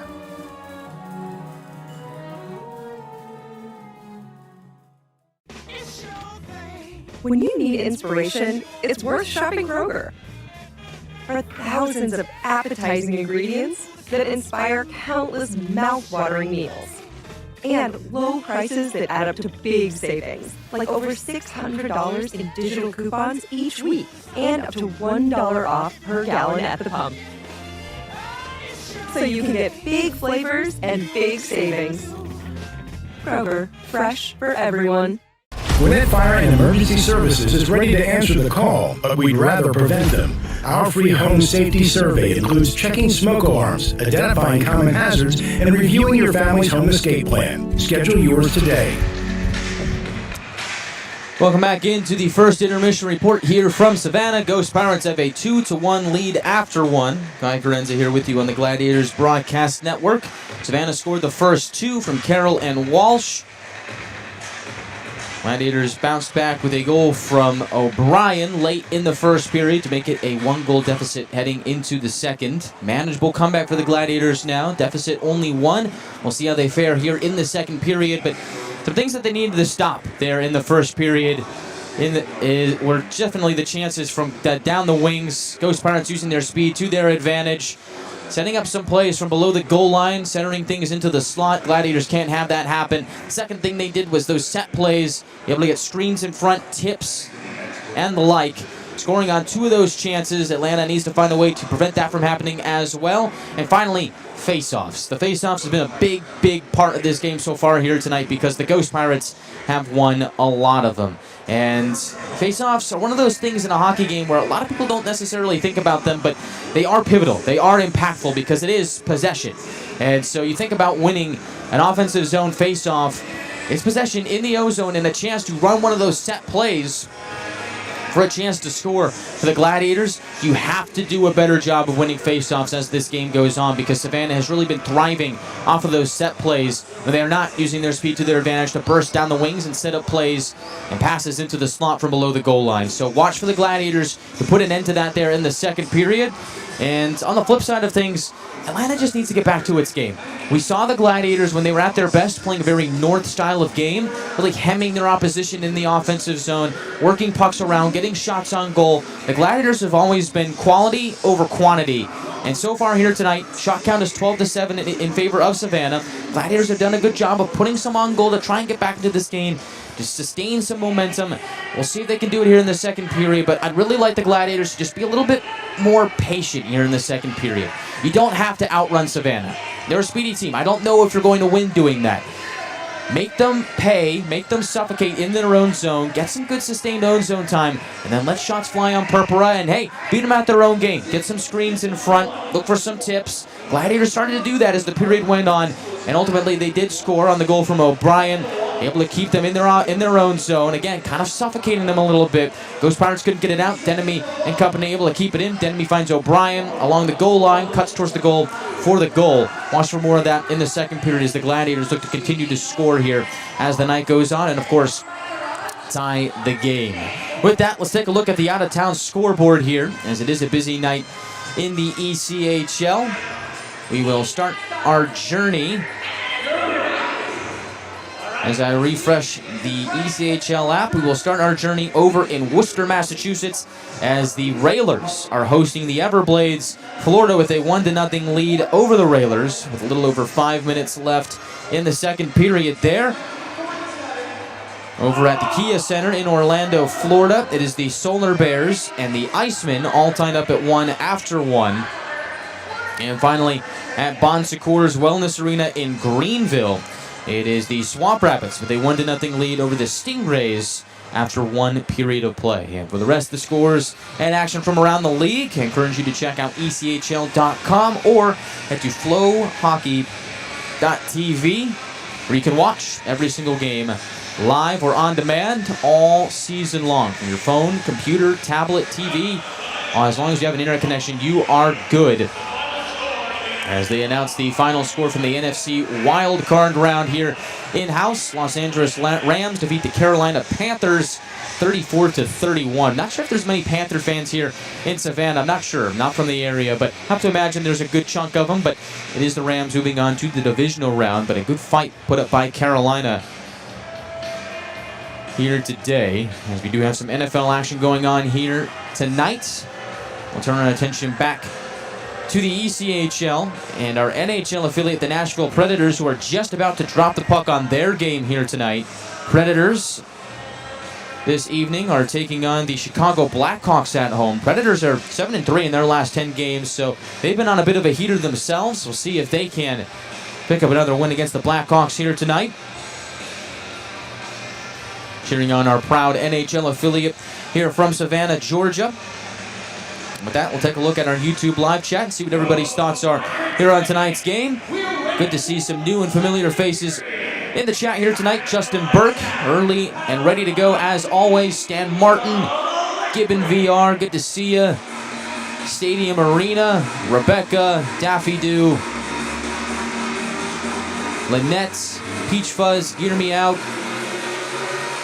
Good to see everybody in the live chat. Alex Hobbs, Alex Solar Panel Hobbs is in the chat as well. Good to see everybody.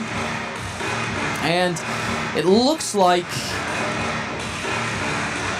everybody in the chat is wondering if this is just a slump for the Gladiators. Do the Ghost Pirates have Atlanta's number, or is this a bigger problem for this team due to the loss of Louis Boudon, Isaac Walter, and so on? And I think it's too early to tell, right? You've played 2 games against the same opponent in Savannah, and the Ghost Pirates have been ready to play in both games. I think you have to give a lot of credit to your opponent. I think you have to give a lot of credit to Savannah. In both of these games, they've come out and they've been ready to play. Now, for the Gladiators, remember, you lose 2 players of a high caliber. It's going to take some time to rebuild chemistry as new lines are formed and new guys start playing with different guys. Remember, you get the trade with O'Brien and Orzek as well. It's going to take them some time to settle in with their new team, although for O'Brien, he's scored in 3 out of his 4 games as a Gladiator, so it seems like he's doing just fine. But as this team continues to progress throughout the course of the year, sometimes things just take time. This team is 21-7. They're one of the best teams in the ECHL. There is a lot of time and a lot of room for them to figure these things out, because as the year goes on, every team experiences growing pains. Again, chemistry is built, chemistry is lost as guys go up or down or traded or come in.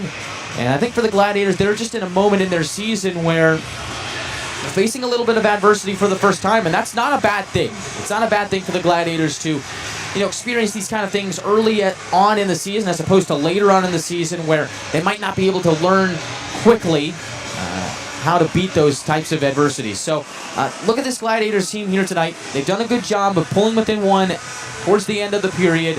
I think for Atlanta here today, and really throughout the course of this weekend, I think Savannah has been game planning for this. I think they've been ready to play the Gladiators. Remember, these 2 teams were supposed to meet 2 weeks ago, ended up not meeting because of the work stoppage. So I think you bring all those things together. Savannah has just been the better team over the last 4 periods in this rivalry.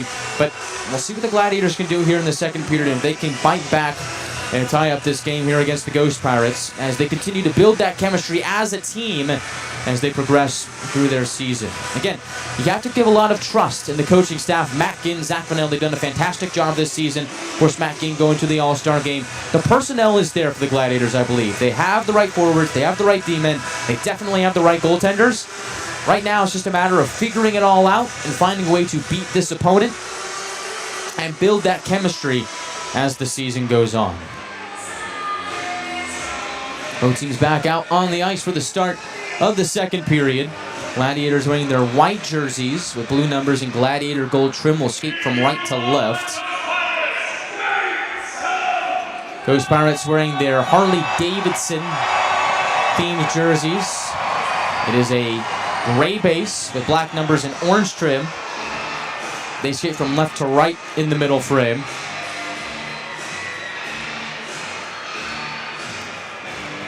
As they finish shoveling off the last of the leftover water from the Zambonis in the intermission. Get that door shut. Alex Young will meet Zabane to resume action here at the start of the second period.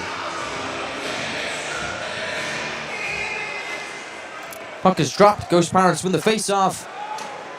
And we are back to action here on the coast. Sylvester takes it away in his own zone. Powers to the line, but not out. Ghost Pirates drop it down to the end wall. Hughes on his backhand. Moves to his forehand and serves it below the goal line. Nobody home, so Young will step in. Sidesteps pressure from Tellier and looks up ice. Dangles a bit, has it stripped away by Hughes. Ghost Pirates remain on the attack. They'll drop it down to the near corner. Tellier swats it over to the near side. Savannah puts it down near Zabadet. Gladiators get a stick on it and now push it to the neutral zone for Sylvester. The captain on the right wing spins to his forehand. Able to shrug off pressure and center it to Conroy. Drops it off. Orzek has a lane to shoot into traffic. Ends up getting blocked and swept away to the near wall. Orzek wraps it down to Nolan. He'll backhand it off the wall, looking for Sylvester. Instead got Zabadet. The Ghost Pirate forward, able to pick it off and send it to the line. An extra bit of effort. They are able to get it out. Orzek slides it to the line. O'Brien finds Conroy across, takes in the return feed and fires. Shoulder save made for Purpura. And the puck will go out of play, 1:21 into the second.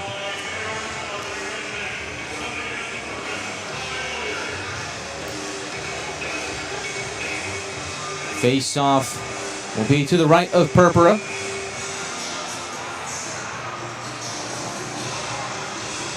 O'Brien will take this. Discipline to his left and Denemy to his right.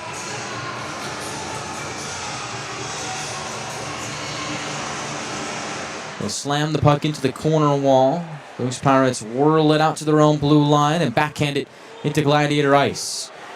First man there is Walsh. Has the second Ghost Pirates goal here tonight. They'll cycle to the line. Shot by Heward into traffic. And Septenfelter felt some contact. There is going to be a penalty on the Gladiators as they touch up, and for the first time tonight, we will see a power play on either side. And it will go against Atlanta. Orzek to the box.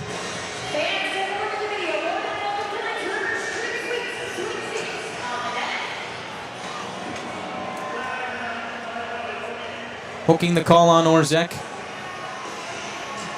And so, we head to the Beaver, Toyota, and Mazda penalty kill.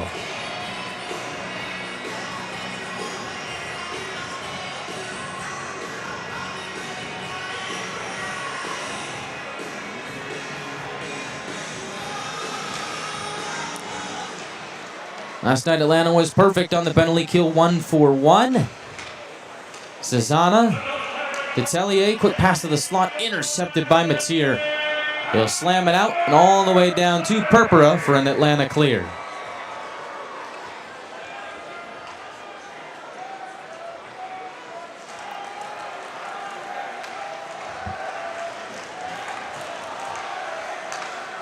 Denemy intercepts a pass, streaks up ahead and shoots. Low line drive, gloved up by Purpura, and he will freeze. 31 seconds into the penalty to Orzek. Denemy does have a shorthanded goal this season.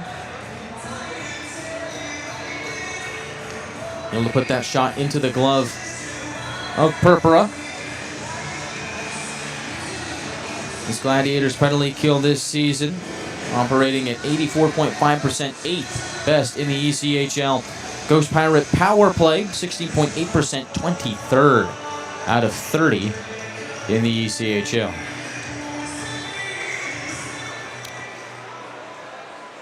Ghost Pirates win the defensive zone face-off, and now with the setup shop on their power play. It'll be Vitelli drifting down the right wing, gaining the attacking line and blasting it to the left wing for Drevich. Up it back the other way to Vitelli. Has a man open in the corner in Zabadet. Vitelli with the return feed, plays it to the line. They go across to the left side and out to the slot, looking for Lapina. Broken up by O'Brien and sent back out to center. 53 seconds left on this Ghost Pirate power play. They'll come in on the left side this time. Vitelli drags it to the goal line. Spins it back up top, hits the skate of the man at the line, and now Atlanta able to scramble out to center and shave off some more time.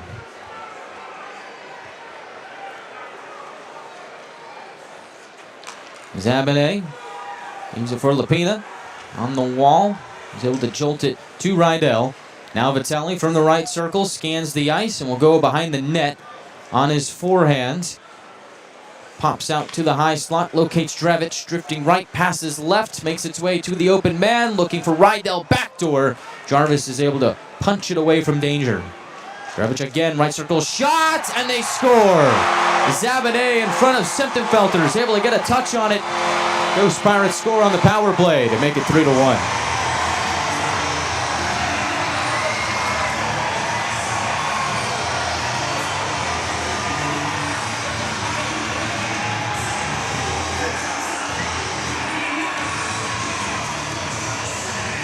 Drevich took the shot, and then Semptimphelter made a piece of the save, but not all of it, and Zabanet is there. I'm not sure if he touched that one or not. Not sure it matters, but Zabanet is there. If he didn't touch it, at least put some pressure on Semptimphelter. It does go into the back of the net, and the Ghost Pirates have their 2-goal lead back.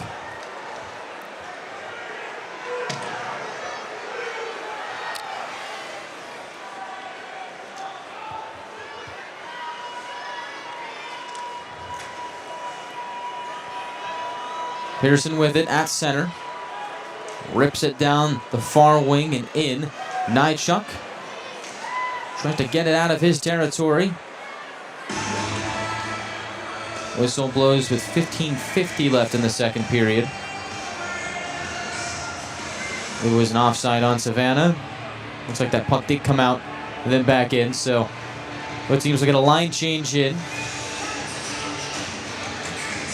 as Atlanta sends on the fourth line. Yoder, Appelt, and Morgan.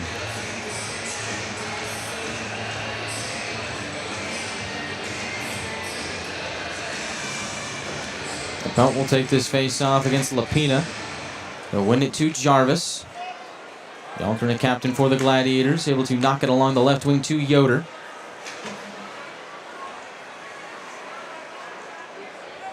Recently played in game 250 with the Gladiators, became the 7th player in Gladiators history to skate in 250 or more games.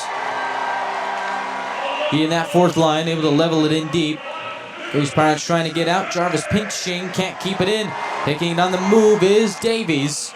Tries to get around Carabia, but good battle from 74 and White to take it to the wall.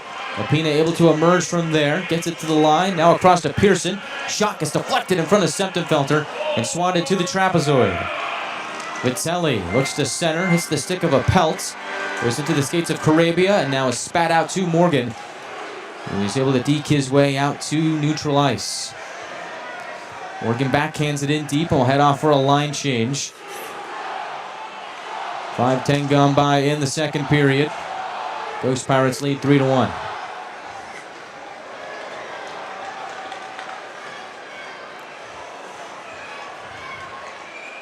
Gladiators see play come to a halt. 14:39 left in the second period. Offside there on Atlanta, so the most recent Savannah goal belongs to Zabanet officially from Drevich and Rydell. 3:38 into the second period on the power play, and that is what has given Savannah their 2-goal lead back. Orzek flies to the neutral zone from the right wing, takes a shot off a stick. In front was Nolan, but he couldn't get a tap on it. And the Ghost Pirates free it from danger. They lob it into Gladiator ice. Drevich tied up, wanted to center for Brodzinski. Conroy with the great defensive stand. Has it now on the right wing. Scrambles out to the red line. Will pop it into the near corner. Sylvester will give chase. Susanna gets there first. Wheels it to the far wall. It'll pinball up to the blue line. Savannah throws it cross ice and gets out on the left wing. Carroll takes it to the corner. Mateer goes into that area with him. Can't dig the puck away. Brodzinski has it. Takes a shot. Blocker saves Semptimphelter. Now from the goal line, Mateer waits behind Semptimphelter. Passes right wing for Nychuk. Across he goes. Wants Sylvester. Can't connect with the captain.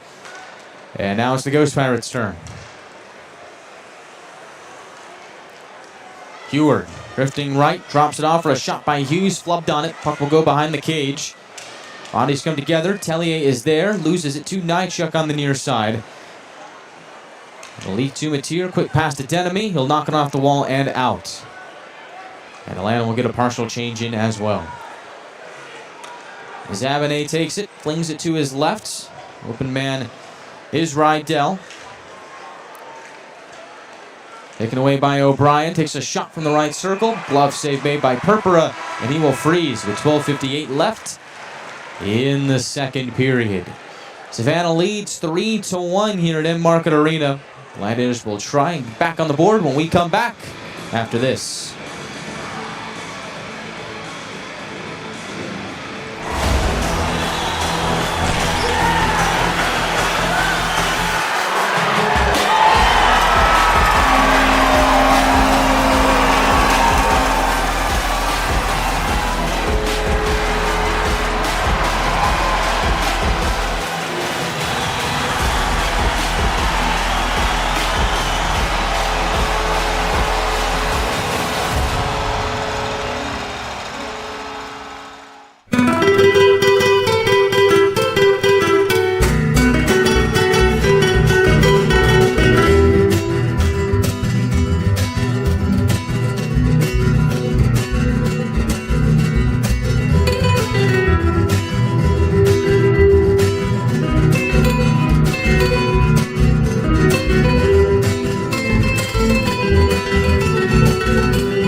Ghost Pirates lead is 2, 12:58 left in the second period. Guy Chiarenza with you here on the Gladiators Broadcast Network from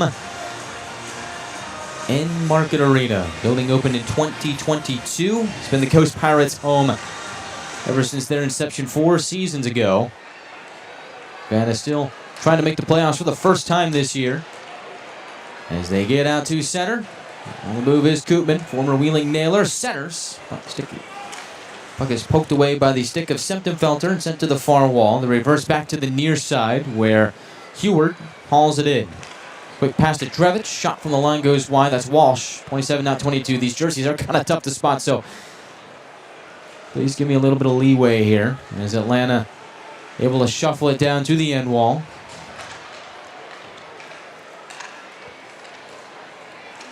Ghost Pirates peeled away from there. Feed it right wing to Walsh. Drops it into the near corner. Orzek is there to meet it. Quickly jabs it to Conroy. Has Cipollone up ice. Pass left wing. On the money for Scardina, but it's wrestled away from him by Pearson.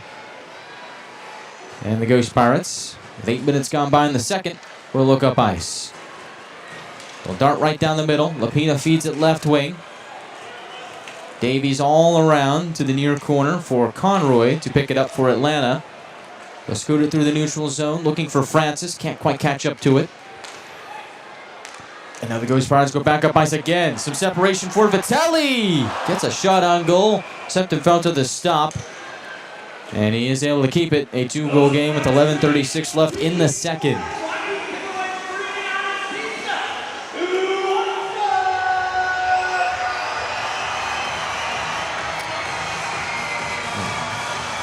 New personnel for the Gladiators. Face off to the left of Septemfelter. Scardina, Burns, and Francis. The forward group, Mateer and Nychuk, the D pairing. Scardina will take this face off against Ryan Sullivan, who scored last night. And off that face off, Ghost Pirates have it. Shot from the line, deflected in front of Septemfelter. They'll go to the end wall, they'll center it. Puck is bobbled by Septemfelter, doesn't quite have it, and now he does. Ooh, close call. Very rare to see TJ Septemfelter bobble a puck like that, but it just wouldn't simmer down for him, kind of like a hot potato. Initial shot went over his head, and then on the rebound they tried to center it, and that's when had to do a bit of a juggling act there. But out of all of that, remains a 2-goal game with 11:23 left in the second.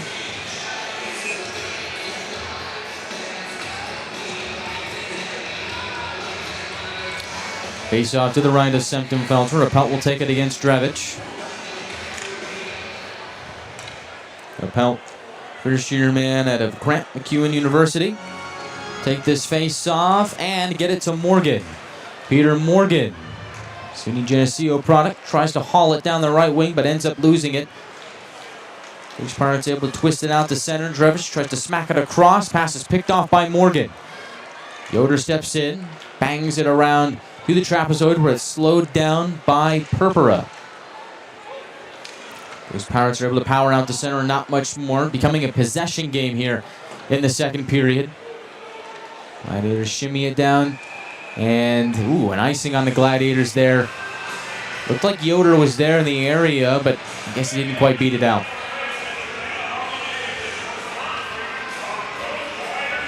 So this face-off is coming back down near Septenfelter, who has had a tremendous season this year. And, it kind of went unnoticed, but Septenfelter, for the longest time, had not given up 3 goals in a game.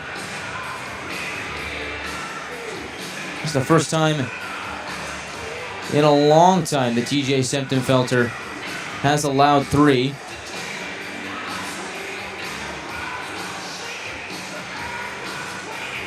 Last time was on November 23rd against South Carolina. It was a 3-2 loss to the Stingrays. Septenfelter has won his last 7 starts and really feels like the Gladiators are to make a comeback here today. He is going to be that X factor for them. As he rips it to his left on a dump in for a pelt. Play shuffles down to the trapezoid and now it's spun back to the near wall where Yoder gets it to the line but not out. Man in front, Hughes a chance. Septenfelter shrugs it away. That might be the stop they needed. Gladiators couldn't get it out of their own end. Ghost Pirates trying to create another chance. Use a shot, kick save Septenfelter. Tellier dives to get the rebound to Savannah. The defenseman drops it off to Hughes at the left point. Takes in the return feed and plays it back to Hughes. High slot, he'll shoot. Septenfelter stops it. Rebound plops down on the right wing wall. Yoder slams it out to center. Gladiators need a line change here, especially with that icing on the last play. Morgan rips it to the neutral zone, and that should be another icing, and it will be. They can't get off. Morgan was just about 2 feet on the other side of the red line. And that tired group is going to have to stay out there. Saw the Ghost Pirates score a couple of goals off of icings last night. They know they got the Gladiators right where they want them. Hunched over, tired guys. Watch for one of those set plays from the Ghost Pirates here if they win this face-off. A pelt up against Walsh. Walsh wins it at the line. They feed it right wing for a blast by Rydell. Hits the stick and goes out of play, and now the Gladiators can get a line change in. And they'll have a little bit more time than they thought. Head to the TV timeout. Savannah up 3-1 with 9:44 left in the second period. And they're back to Enmarket Arena after this.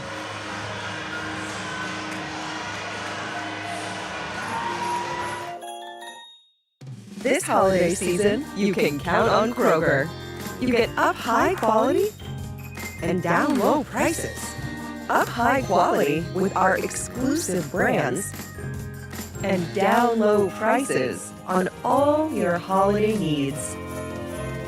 Because at Kroger, quality and low prices always come together. Kroger, fresh for everyone. Gwinnett Fire and Emergency Services is ready to answer the call, but we'd rather prevent them. Our free home safety survey includes checking smoke alarms, identifying common hazards, and reviewing your family's home escape plan. Schedule yours today. Kind of feels like everyone's trying to copy the $5 biggie bag. So how can you spot a knockoff? It won't taste like Wendy's. This job is easy. When the deal is as fresh as the meal, gotta be Wendy's. Face off to the left of Septenfelter. Came up big in a critical sequence where tired guys were on the ice, couldn't get off due to an icing. A few of them actually, and kept it a 3-1 game.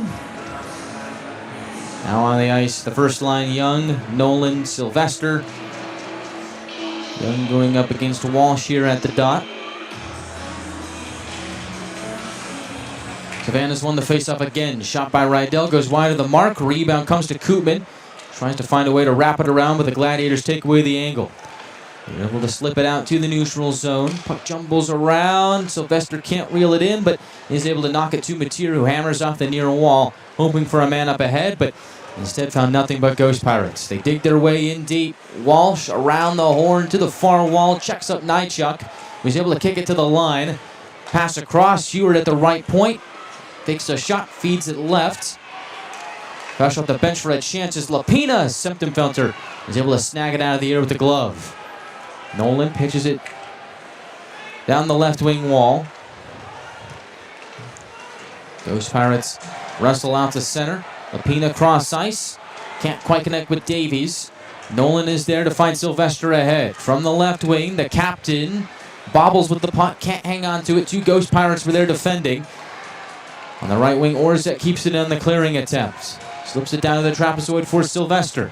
Can't hang on to it again, and now the Ghost Pirates, fumbling a bit, are trying to get it out of their own zone, and they will.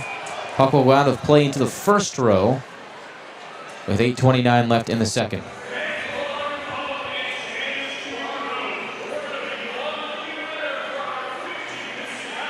And there is a discussion going on here with our 3-man officiating crew as to whether or not this is a delay of game penalty on Savannah.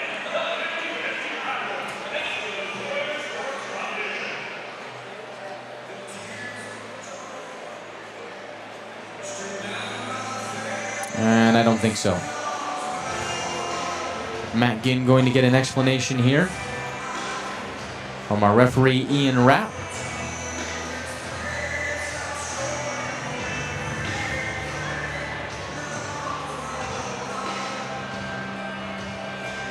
.8:29 left in the second period. Good to see a lot of familiar faces in our YouTube chat. Adam, Tyler Alexander, Tracy Hayes has joined us. Peach Fuzz back for another night. April D, Rebecca B, everybody's all here. Fuzzy's here over from Flow Sports for a little bit. Everybody rooting on this Gladiator comeback. They win an offensive zone faceoff. Denemy from the left corner wants to take his chances on a pass to the slot. Ends up rainbowing after hitting a stick and popping on the far side. Now a stretch pass is punched away from Brodzinski by Septemfelter, who came out to play it. Conroy from the right circle. Slams it off the right wing wall out to center. Denemy tries to reel it in, but ends up checking a man hard into the far boards. Oh, he absolutely crunched Nas. And now chaos ensues. Whoa. Carson Denemy lays the boom. And now some gloves are off. We've got a fight. Denemy going at it with Drevich. Denemy with an uppercut. Not one, but 2. Can he get another? Yes, he can. Couple of right hooks on Drevich. Carson Denemy takes a shot. Ends up falling down, but Drevich took the worst of that one for sure.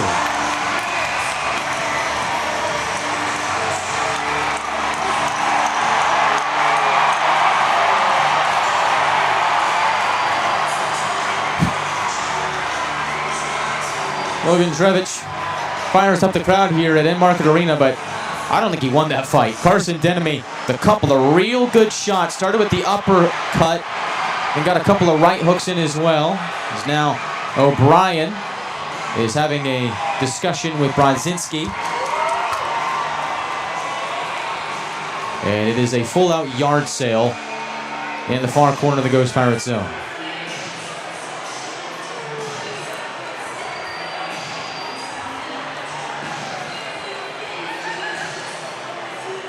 Denemy and Conroy in the box for the Gladiators. Nas and Drevich in for the Ghost Pirates. And this play, this whole sequence started because of the hit from Denemy on Nas. A couple feet away from the boards, checked him hard. But the actual hit itself was clean, but the question is will he get called for boarding here because of where that took place? A couple feet away from the boards.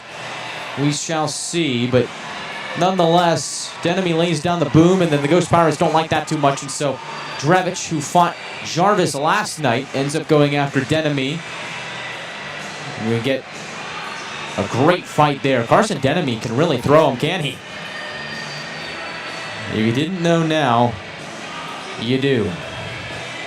Denemy standing at 6'1", 195. He's able to take down Drevich 5'9", 173.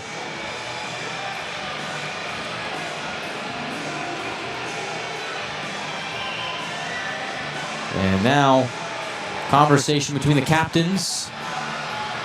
Sylvester for Atlanta, the representative with the A on his sweater with Drevich in the box is Savannah. And looks like the verdict has been handed out. Sylvester's going to head on over to his bench and share the news. Ian Rapp will go over there, the referee as well, to chat with Matt Ginn, and we'll see what we get. For now, there's just 2 minutes on the board to Denemy, likely for the hit that started it all. And nothing on the Ghost Pirates side. So it looks like whatever Conroy and Hughes got will offset, and then Denemy and Drevich likely both get 5 for fighting.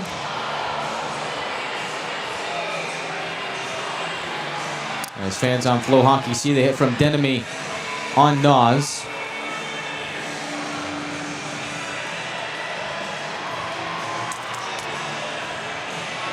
And so it looks like out of all this, well, they just took 2 minutes off the board to Denemy.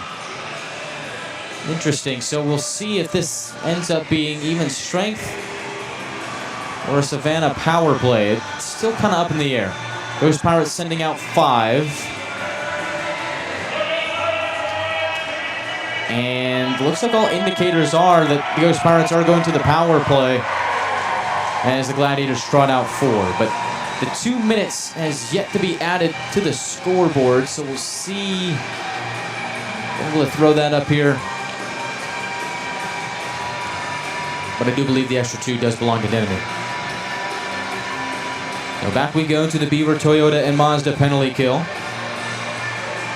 And they put on 2 on the board to Francis. So it looks like Francis will serve a sentence likely meant for Denemy. And that is why the Ghost Pirates are on the power play. Face off to the left of Semptimphelter. Cipollone will take it against Lapina. Ghost Pirates win it. Quick pass to the left wing. Shot goes wide of Semptimphelter. Zabanet plays it to the line. Rydell to Zabanet. Top of the right circle.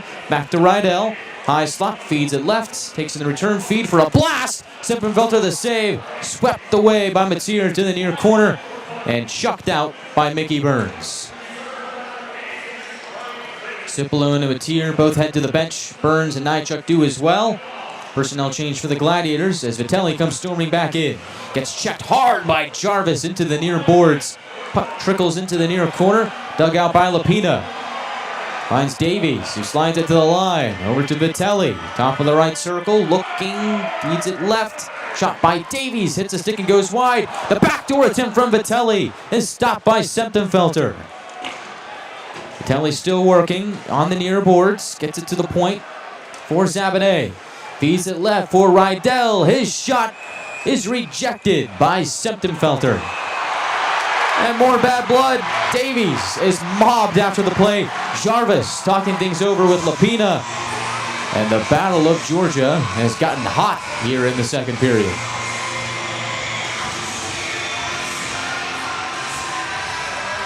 So 6:54 left in the second.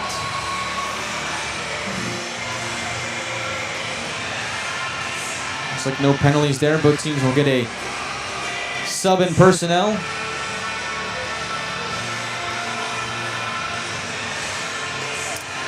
Faceoff will be to the right of Semptimphelter. Penalty killers are Nychuk, O'Brien, Mateer, and Scardina, who will take this face-off.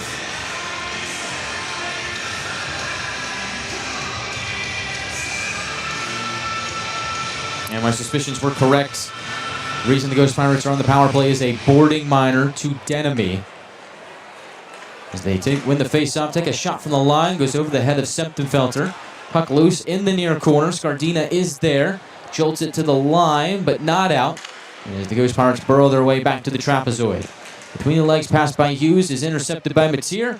They'll play it upwards to O'Brien, who streaks up the ice short-handed. O'Brien down the middle, has it knocked off his stick. Tries to strip it back and can't do it. Moving up ice is Tellier. Has a man open on the right wing, that is Sullivan. Nychuk able to brush it off of his stick back to neutral ice. 22 seconds left on the Ghost Pirate power play. They'll wire it in to the end wall. Out of the pile-up is Tellier. Plays it up top. Pass to the left. Slap shot off the stick of Jarvis. Now to play, and he is reeling a bit. I think that might have hit him in the wrist there. He's trying to shake it off. He will, with a grimace, slowly skate towards the bench. Hopefully he's all right. Jarvis, big shot-blocking defenseman for the Gladiators in his time here. Jarvis in his second year with the club. Last year had 6 goals and 7 assists for 13 points in 59 games, and he is currently riding a 2-game assist streak. Jarvis is factored in and moves to the last 2 games. Face off to the right of Sempton-Felter, won by the Gladiators. Orzek will bang it out one last time. And out of the box is Francis. And we are back to even strength. Gladiators on the attack. Francis has it roll off his stick. Cipollone bats at it, trying to keep the play alive, but the Ghost Pirates are able to toss it out to center as Matier knocks it off the far wall to Cipollone and ends up going out of play with 5:40 to go in the second period. Timeout on the ice. We are going to take one as well. Savannah 3, Atlanta 1. 5:40 to go in the second period. We are back to the coast after this.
.540 to go here in the second period. Those Pirates lead by 2. The only goal of the second period so far has belonged to Savannah, belonging to Nicholas Zabane earlier on in the period. Nicky Burns moving with Cipollone, trying to get something going on the right wing, but they are boxed out on the zone entry, so Nychuk will float it ahead for Cipollone. Gloves it down from the left circle, takes a backhand shot, that goes wide. Has his own rebound, centers for Burns. Mickey Burns in tight, can't get a shot away. Poke checked away by Purpura. And the Ghost Pirates clear her down to Sempton-Felter. He will cover with Koopman lurking in the vicinity. 5:06 to go in the second period. Really like that play. Get it to Mickey Burns. And one of the keys to the game was to win the gritty areas. And it really feels like here in the second period, the Gladiators have done a much better job of that compared to the first. And you think, why? Why have they done a much better job of that here in the second compared to the first? Well, in the first, it seemed like play was wide open. The Ghost Pirates were flying up and down the wings, getting chances from the goal line, centering to the slot and all that. But in the second period, they really haven't been able to do that because the Gladiators have done a much better job of slowing things down and playing at their own pace as they ice the puck here, and then winning those battles along the boards. And this game has become a bit more physical. I think Savannah's getting a little bit frustrated with that. That is not their style of game. The Gladiators aren't going down without a fight. And we've already seen one here tonight. Enemy against Trevich. And I think that physical element to this game has kind of knocked Savannah off their game. But now for the Gladiators, they found a way to slow them down, but now you have to find a way to start putting the puck in the back of the net yourselves. They win the defensive zone face-off, chip it to Burns, battles for it in the near corner, working with Francis. O'Brien steps in, Young steps in, can't get a handle on it. Ghost Pirates off the near wall, are offside on the zone entry. 4:39 to go in the second.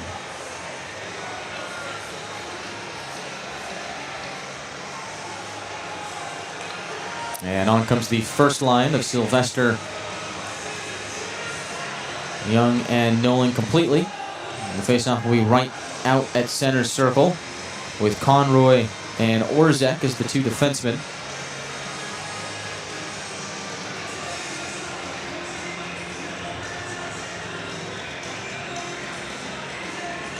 Young will take this faceoff against Lapina.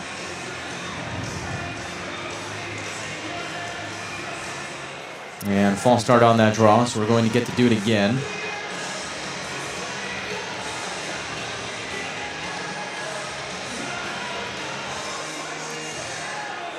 Shot count 23-12 in favor of Savannah. 10 here in the second period for the Ghost Pirates to 5 for the Gladiators.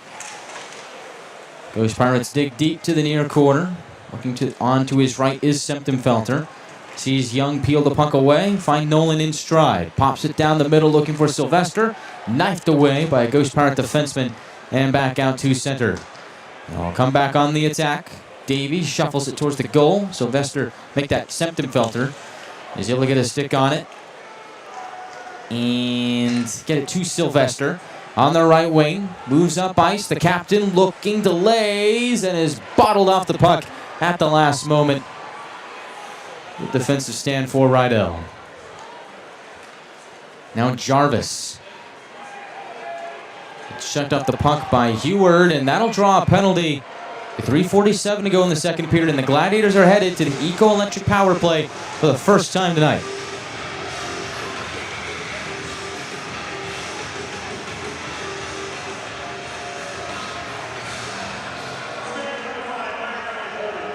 Holding the call on Heward for Savannah, and now we will see the Eco-Electric power play in action for the first time today.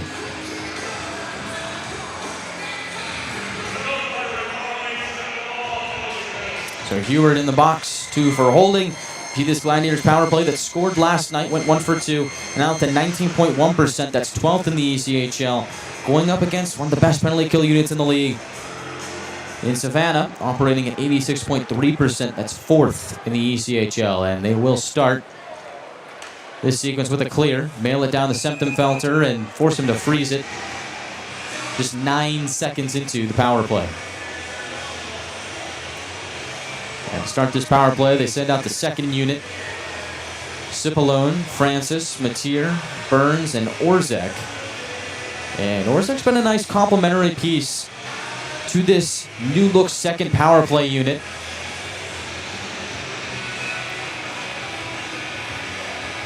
Gladiators running with 2 defensemen, 3 forwards on this unit. I think he works really well with Mateer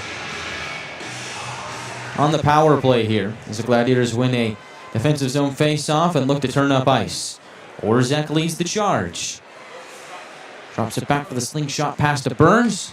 Finds Mateer in on the left side. Mateer spins to his forehand, finds Burns at the point.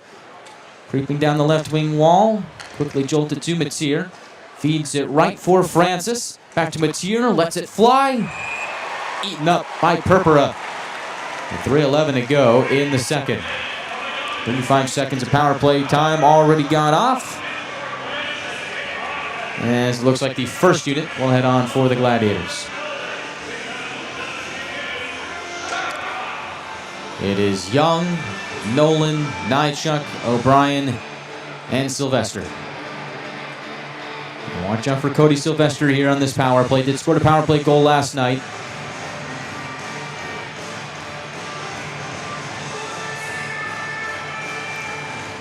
Face off to the left of Purpura. Gladiators win it to the line. Nychuk off the wall has Nolan. Quickly inside for Young. Takes it to the end wall for O'Brien. Ghost Pirates able to sniff it out. The lob at the length of the ice for Semptimphelter slows it down for Nychuk. They'll angle it to Young to waste no time. Going back up ice. Nolan slaps it down deep where Sylvester is the first man on it. In the near corner, battling for it. Puck is ripped away from him. And once again, twisted down to Semptimphelter for a Ghost Pirate clear. 48 seconds left on the power play. Nychuk looking up. Goes to the blue line and leaves it for O'Brien. He'll quickly tap it to Young. He'll dart right down the middle. Young Has Nychuk, high slot, feeds it right. Young, back to Nychuk. Fakes a shot, now takes one. Ends up getting blocked. Nolan turns and shoots on the rebound. That goes wide. O'Brien quickly to Young on the right side. Gains the circle. Peels back. Now turns towards the net. Young fires. Save made Purpura. Rebound to Sylvester from the left corner. Wraps it around the boards to Young. Waiting at the half wall. Turns towards the net. Peels away in the corner. And has Nychuk at the line. Nychuk back to Young. Threads it across. Sylvester fires. Just high and wide. Out of the box is Heward. He'll join the play. Gladiators pressing still. Ghost Pirates able to knife it up to their own line and skate out to center. Good things happening for the Gladiators on that power play, but no goals to show for it. Remains a 3-1 game.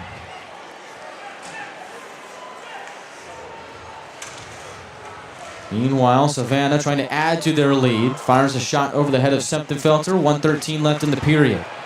Bodies converge. Couple checks are thrown on the near half wall. Burns tries to hammer it off the wall. Ends up finding Koopman. His shot goes over the goal. Now Savannah from the right point. Fakes a shot. Ends up delaying. Moving to his left. Turns to his forehand. Rushes it to Brodzinski, who shoots off a stick and out of play with 49.3 left in the second. Coming up next year on the Gladiators Broadcast Network, it is the second intermission report. We'll talk about the first two periods, look ahead to the third, and take a look at the out-of-town scoreboard as well. And get your thoughts on our YouTube live chat, all that coming up in the second intermission report. Faceoff will be to the right of Septenfelter. Cipollone will take this faceoff. Up there with Denemy and Francis. Ghost Pirates won another faceoff. Try and cycle to Zabanet. Pass is picked up behind the net by Carabia. Okay, it's Jarvis. Pelts it cross ice. Wanted Francis. Ends up icing it with 35 seconds left.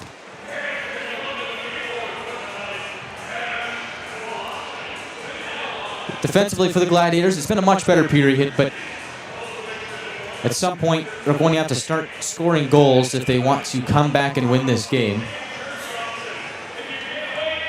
And it is certainly a topic of discussion during the second intermission report as to how they will find a way to do that.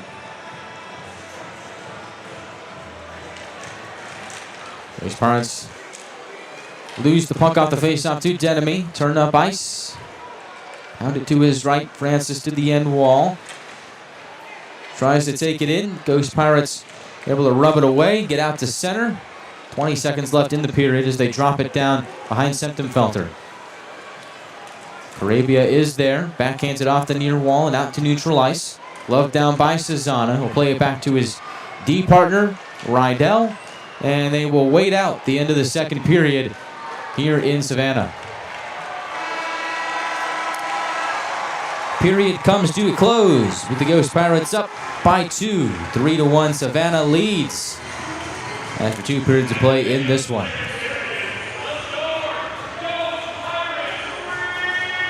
Gladiators still looking to get back on the board here, make this one a game. Ghost Pirates extended their lead back to 2 with the only goal of the second period belonging to Nicholas Zabanet.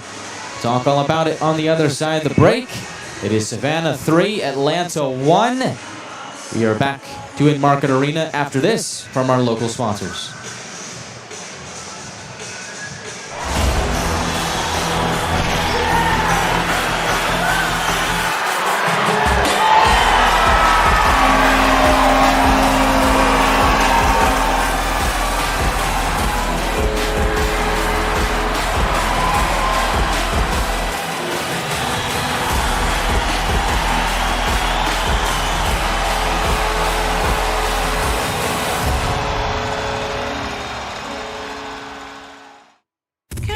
Feels like everyone's trying to copy the $5 piggy bag. So how could he spot a knockoff? It won't taste like Wendy's. This job is easy. When the deal is as fresh as the meal, gotta be Wendy's. Sometimes life's collisions leave us feeling off balance, but at 100% Chiropractic, we know how to get you back on track. We don't just straighten you out, we empower you. We educate you on how to get to the root cause and give you a play-by-play strategy on how to get you back to 100%. We even use lasers. Lasers! Our $49 first experience includes a complete set of comprehensive chiropractic x-rays, a fit 3D scan, and your first life-changing adjustment.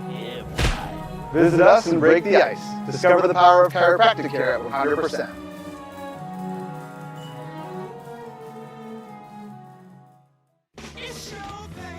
When you need inspiration, it's worth shopping Kroger. For thousands of appetizing ingredients that inspire countless mouth-watering meals. And low prices that add up to big savings, like over $600 in digital coupons each week, and up to $1 off per gallon at the pump. So you can get big flavors and big savings. Kroger, fresh for everyone. Gwinnett Fire and Emergency Services is ready to answer the call, but we'd rather prevent them. Our free home safety survey includes checking smoke alarms, identifying common hazards, and reviewing your family's home escape plan. Schedule yours today. Tonight's game is brought to you by the ECHL, celebrating its 38th season of affordable family entertainment. The ECHL would like to thank everyone in attendance for your support of ECHL hockey. The ECHL would also like to recognize the following league sponsors: AMI Graphics, exclusive signage provider; Athletic Knit, official jersey supplier; Baron Rings, official championship ring supplier; BFL Canada Insurance and Sutton Special Risk, sponsors of the 2026 ECHL Hall of Fame induction ceremony; Dash, official mobile auction platform; The Fairley Group, official commercial insurance provider; Flow Sports, exclusive streaming provider; Hotel Planner, official hotel reservations partner; Howie's Hockey Tape, exclusive hockey tape and lace provider; In Glasgow, exclusive puck provider; Prolific One, exclusive secondary ticketing partner; and Warrior, exclusive on-ice equipment provider and title sponsor of the 2026 ECHL All-Star Classic. Catch all of the ECHL action live in high definition by logging on to flowhockey.tv. Welcome back to Savannah, where after 2 periods of play, it is the Ghost Pirates that have a 3-1 lead over the Gladiators in this one. Guy Chiarenza with you here on the Gladiators Broadcast Network, as Atlanta still looking to make it a comeback here tonight, but as time grows closer to the game's end, looks to be a little bit more difficult than they initially thought. Once again, for the second straight night, the Ghost Pirates got off to a hot start. Noah Carroll scores 2:44 into the game. It is a screen shot that ends up going past Simptonfelter. Didn't see it until it ended up in the back of the net. Carroll made it 1-0 from Savannah and Brodzinski. They make it a 2-0 lead, 6:59 into the first period. Liam Walsh tips in a shot from Granowitz and Nas to make it a 2-0 Ghost Pirate lead. And at that point, everyone else is sitting here saying, all right, here we go again. And the Gladiators quickly put an end to that at the end of the first period as Jack O'Brien scores his 3rd goal as a Gladiator in his 4th game with the club. Great feed from Carson Denemy on the keep end to find O'Brien in tight. He's able to put it in the back of the net to make it a 2-1 game. But the lone goal in the second period made things difficult in the comeback category for the Gladiators as 3:28 into the middle frame, Nicholas Zabanet scores in what is now a 3-1 game in favor of the Ghost Pirates. So the deficit is still 2, but things are looking a little bit better for the Gladiators. You go back from the first period to the second period. The first period saw Savannah really running up and down the ice, really playing their style of game, really having their way. And when they weren't using their speed to their advantage along the wings, creating chances from below the goal line, the center to the slot, and the like, they were winning face-offs, creating set plays, and the Gladiators were getting burned on. In the second period, Atlanta did a much better job of putting an end to that. Now, they didn't completely put an end to it, but they did a good job of making sure that the game slowed down a little bit. Got back to playing Gladiator hockey. Savannah wasn't running up and down the ice anymore. Atlanta was able to find their structure and start to play Gladiator hockey again.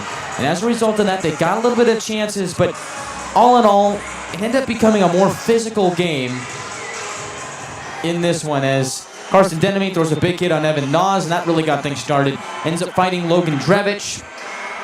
And the physicality of this game has really ramped up here in the second period, and I don't think it's going to go away.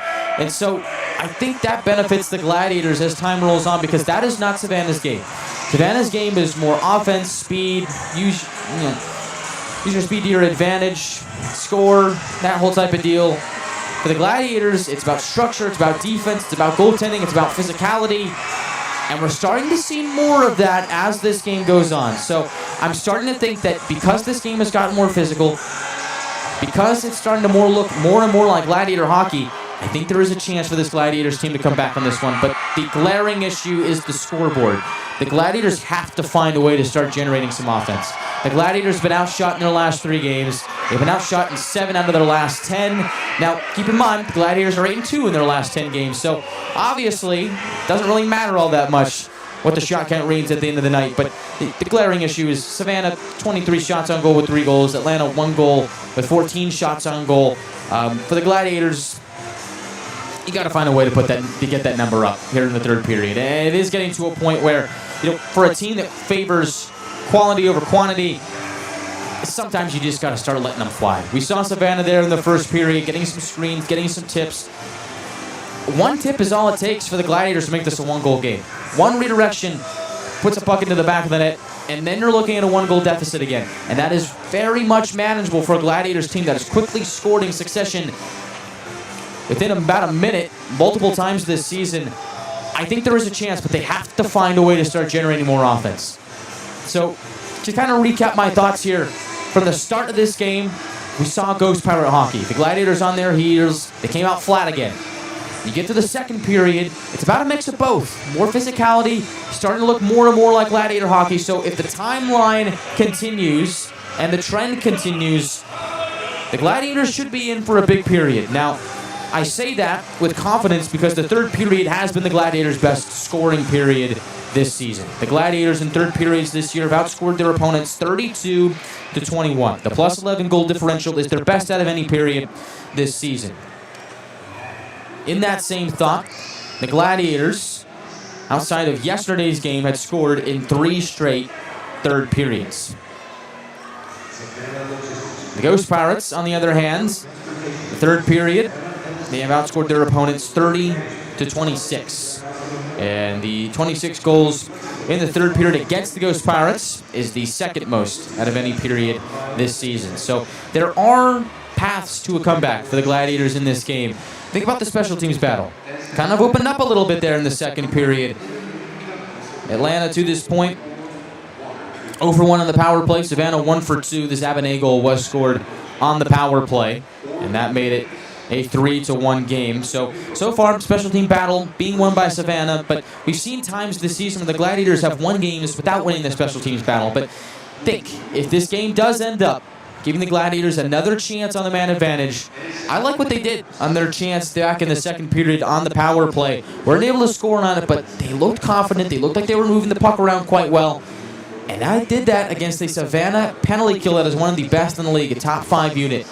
I think that there is an avenue for the Gladiators to come back, but they're going to have to find a way to start ramping up the offense, and I think it sounds cliche, but it's going to start with getting shots on goal and creating some set plays of their own and beating Savannah at their own game here in the third period. But getting closer and closer to the third period, and on the other side of this break, we'll look at the out-of-town scoreboard, talk some shop, and hey, take a look at our YouTube live chat as well. I want to hear your thoughts on tonight's game. I want to hear your thoughts in general as having some fun here on a Saturday night. Gladiators look to wrap this one up with a comeback victory here in the third or overtime before they take on the Greenville Swamp Rabbits for a 3-3 next weekend. And we do have some good promos coming up next weekend. We'll talk all about them on the other side of the break. here on the Gladiators Broadcast Network. Savannah 3, Atlanta 1. We are back in a moment after this.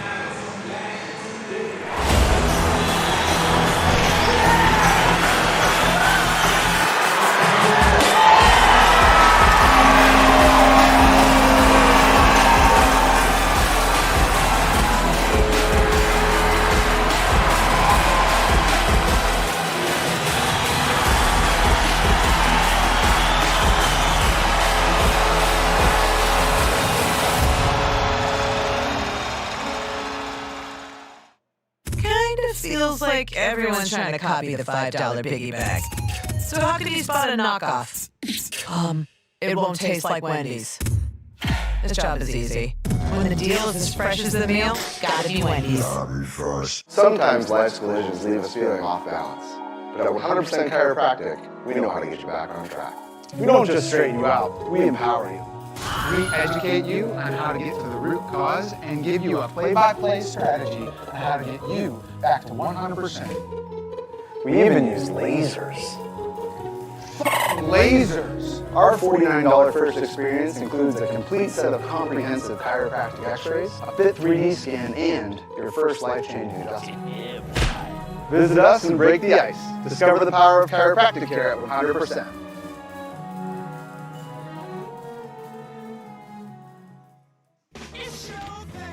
When you need inspiration, it's worth shopping Kroger. For thousands of appetizing ingredients that inspire countless mouth-watering meals. And low prices that add up to big savings, like over $600 in digital coupons each week, and up to $1 off per gallon at the pump. So you can get big flavors and big savings. Kroger, fresh for everyone. Gwinnett Fire and Emergency Services is ready to answer the call, but we'd rather prevent them. Our free home safety survey includes checking smoke alarms, identifying common hazards, and reviewing your family's home escape plan. Schedule yours today. Back to business here in Savannah as we await the start of the third period. Guy Chiarenza with you here as Savannah has a 3-1 lead over the Gladiators after 2 periods of play. Let's take a look at the out-of-town scoreboard, see what's going on around the rest of the South Division. Our journey starts in Worcester, Massachusetts, up at the DCU Center. Railers hosting the Everblades. 2-2 after regulation. That game headed to overtime. So Florida does pick up a point there. See if Worcester can deny them the second. Meanwhile, at the Kia Center in Orlando, the Solar Bears and the Icemen are tied up at 2 at the top of the third period.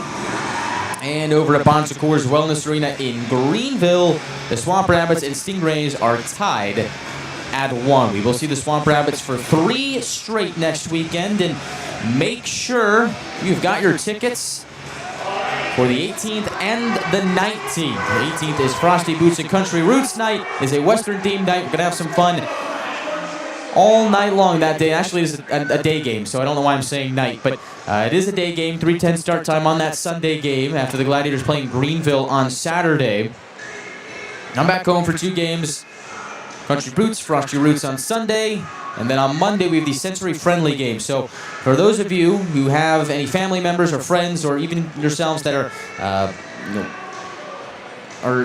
sensitive to loud noises, lights, things like that, that game is going to be toned back in terms of the game presentation, so you can enjoy that without having the effects of the light and the loud noises affecting your disability. So make sure you come out to that night, and if you know a friend or somebody that would benefit from a night like that, make sure you let them know that the Gladiators will be having that night on Monday. I believe that game is a 1 o'clock start time. So again, I don't know why I'm saying night. You get so ingrained into your brain to say night for one of these games that when an actually day game does come along, you end up saying night. But it is a 1 o'clock start time on Monday. So for sensory-friendly game, come on out and enjoy some fun with the Gladiators. And we certainly hope to see everybody there. If you haven't already gotten your tickets, go to atlantagladiators.com, and we hope to see you there. Back to this one, about 3.5 minutes from the start of the second period. And the Gladiators down by 2, trying to find a way back into this game. And taking a peek at the YouTube live chat during the commercial break there. It's seems like we're all in agreement that the personnel is there for the Gladiators. We've seen them do it all season long. Coming into this season, nobody really gave the Gladiators a chance to win the division, be a playoff team. I think everybody kind of wrote them off from the beginning, and lo and behold, there they were. Stars emerged. Louis Boudon, Isaac Walter, the two goalies, everybody was shocked at how well the Gladiators were playing.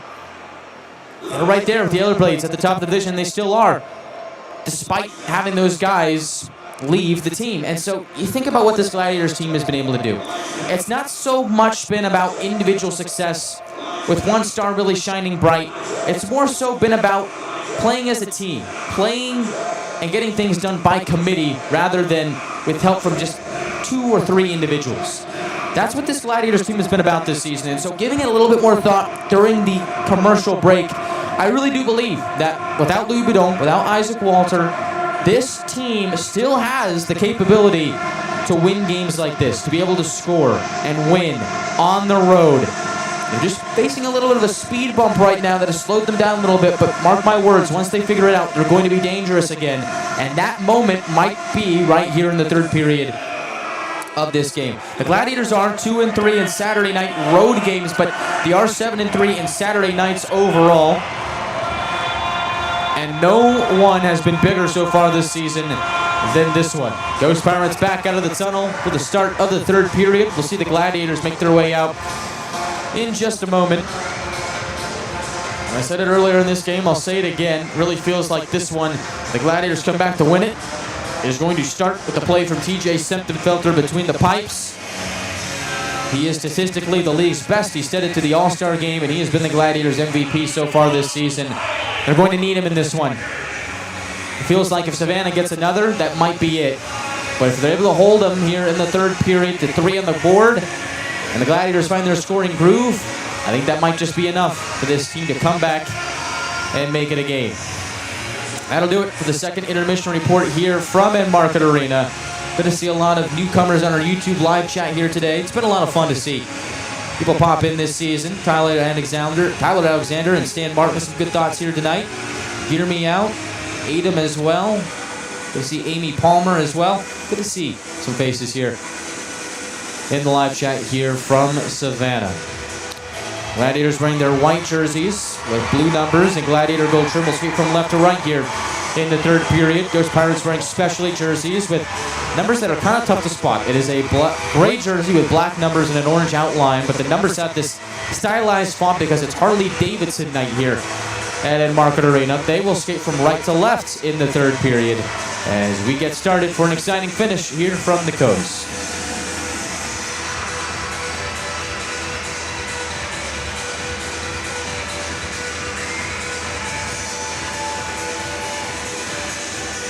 Three-man officiating crew here tonight. Ian Rapp is our referee, wearing number 47. Linesmen are Nick Klitschko wearing number 41 and Zach Carson wearing number 61. Things got a little bit chippy there in the second period. We'll see if the physicality continues here in the third or as the Gladiators try and press for a comeback. They win the opening draw of the third period, slide the puck down to the end wall. O'Brien gets a tap on it. Puck leaks to the line. Young with the keep puts it in front, looking for a tip from O'Brien. That goes wide to the goal mouth. Jumbling puck gets to the line, and Young can't keep it in. Bachir will race back onto it as he turns up ice. Locates O'Brien on the right wing. He'll tip it down to the end wall. Ends up spinning back to him on the near side. Gets caught in a mousetrap. 3 Ghost Pirates catch up to him along the wall, and a board battle ensues. Savannah is able to peel it away from there. Susanna, cross ice to Carroll. The two defensemen connect as they jolt it to the neutral zone off the stick of Hughes and over the head of Semptimphelter. Ghost Pirates make a line change. Gladiators field it from behind Semptimphelter. Orzek gets a lay of the land. Climbing up ice. He'll distribute to his right to Francis. Ryan Francis on the run, goes around the net, leaves it for Denemy, who whacks it up to the right point for Orzek. Orzek a long shot, hits a stick and goes out of play. Clock stops 1:15 into the third.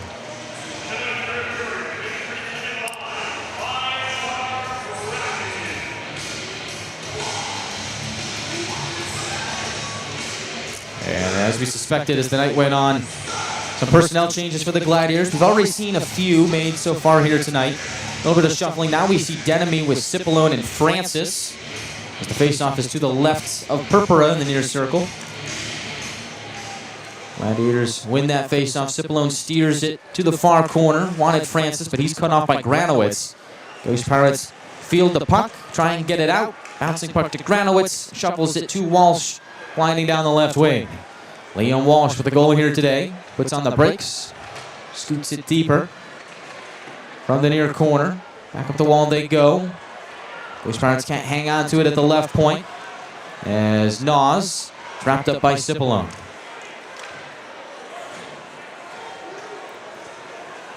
Ghost Pirates serve it down to Septemfelter. He'll leave it for Carabia. Carabia in his 4th season with the Gladiators locates Scardina through neutral ice. They'll pin it into the right corner. Burns knocks it over to the far side. Nobody there. The Ghost Pirates free it to center. Davies stood up by Carabia. Puck will leak into the near corner. Lapina there for Savannah, along with Davies, who rejoins the play. Carabia's got them pinned up in the corner wall, along with Jarvis, as the two defenders see the puck go back to Savannah. Vitelli feeding right wing, passes intercepted by Burns. Great active stick there. He'll turn up ice with Nolan. Burns swats it towards the goal mouth. Cezanna is able to intercept.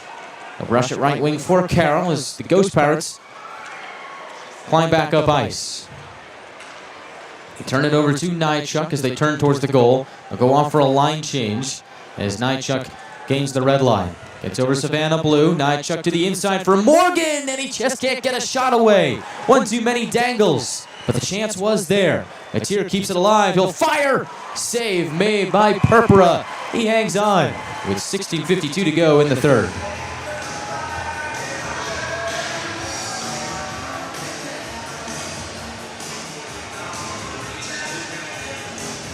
Well, some really good things happening here to start the third period for the Gladiators, and it felt like once they won that third period face-off, good things were going to happen.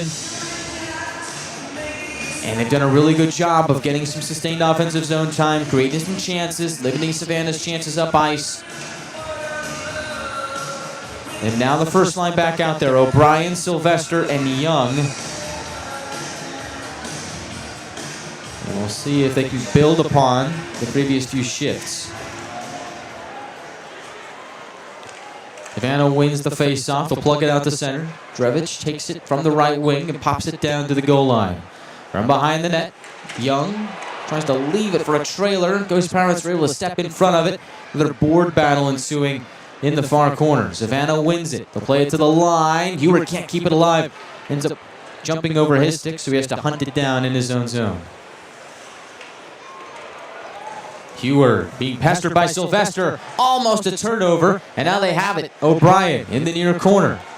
Sauces it deeper to Sylvester. Wrapped up there with a Ghost Pirate. Carefully doesn't take a penalty. Orzek to O'Brien. Snapshot. Blocker save made Purpura. Now Young from the goal line. Fans on a shot. Sylvester hangs on to it. Distributes to the line. Conroy fires. Shot goes wide. Rebound comes to Sylvester. Looks to center to the slot. Nobody home. Ghost Pirates pitch it out to center, where it's fielded by Orzek. Locate Sylvester on the right wing. The captain sauces it down deep to Cipollone in the far corner. Cipollone looks to center, pass behind Francis, and motoring through the neutral zone is Zabanet. Bouncing to the left wing, looks to find a man inside, ends up being forced to the perimeter. As at the left point, Nas takes it in. Feeds it to his right, shot taken there by Rydell, hits a stick and bounces to the near corner. Those Pirates continue to work along the perimeter. On the right wing, Rydell feeds it down deeper. Shot from the line by Pearson, hits a man in front. Rebound goes to the Gladiators as Conroy has Francis on the right wing for the exit. Tried to stretch it to Cipollone, moving to the Ghost Pirate blue line. He couldn't reel it in, so now Savannah will cast it out to the neutral zone where it's flagged down by Walsh. Entering on the left wing. Tries to scrub his way along the left wing boards. Gladiators are able to put an end to his plans. They'll pound it through center. Nolan chases it to the far corner. Two bodies there for the Ghost Pirates. Savannah picks it free. Lifts it out to the neutral zone. Hits the stick of Granowitz. Comes to the trailer in Walsh. Back to Granowitz, right wing. Feed to the inside. One too many for Savannah. Plans go astray. Now it's Atlanta's turn. Nychuk in on the left wing. Goes cross ice for Nolan. Takes a shot. That gets blocked by Carroll. Rebound comes to Mateer pinching in. From the right wing. Scans the ice. Drifting left on his backhand. Turns to his forehand at the left point. Mateer fires off a stick and over the head of Purpura. Puck simmers down in the near corner. Nolan is there to feather it to the left wing for Burns. Tries to backhand it back up top. Instead has to dig deeper. The pressure on coming. Too much for Burns. And the Ghost Pirates are able to skate out to center ice. 13:50 left in the third period. Savannah still leads 3-1. Gladiators have done a nice job of putting some pressure on the Ghost Pirates here in the third, but still don't have a goal to show for it. Stretch pass on the money. O'Brien in tights. Denied by Purpura. Now the Ghost Pirates move up ice 3-on-2. Savannah dangling to the slot. Nobody home. Gladiators able to keep that structure, keep things to the outside. From there is Rydell. On the left wing, puck bounces onto the tape of Young. Got impeded a bit trying to exit. Puck pinballs to the line. They'll throw it across to Heward. His shot bumbles through the slot and is swiped down deeper by Conroy.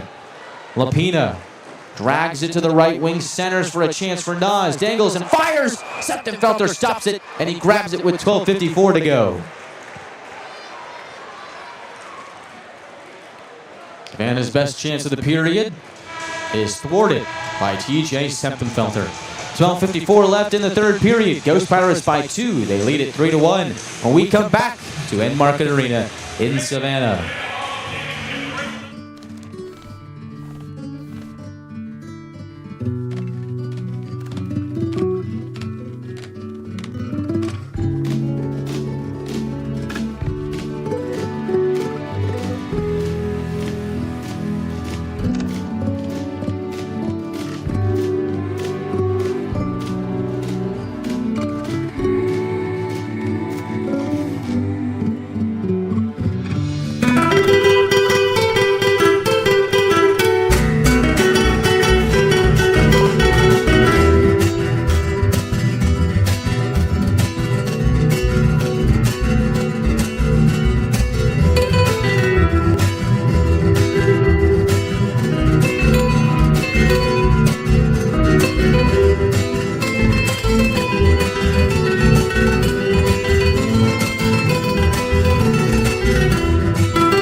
Face off to the left of Septenfelter to resume action. Shot count reached 25-18 in favor of Savannah.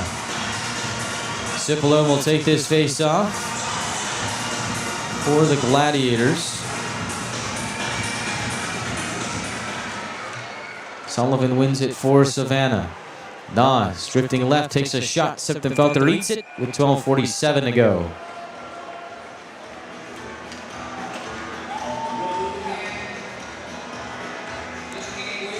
Now the faceoff will be to his right. Same personnel will stay out there. Septenfelter will now take the faceoff against Drevich.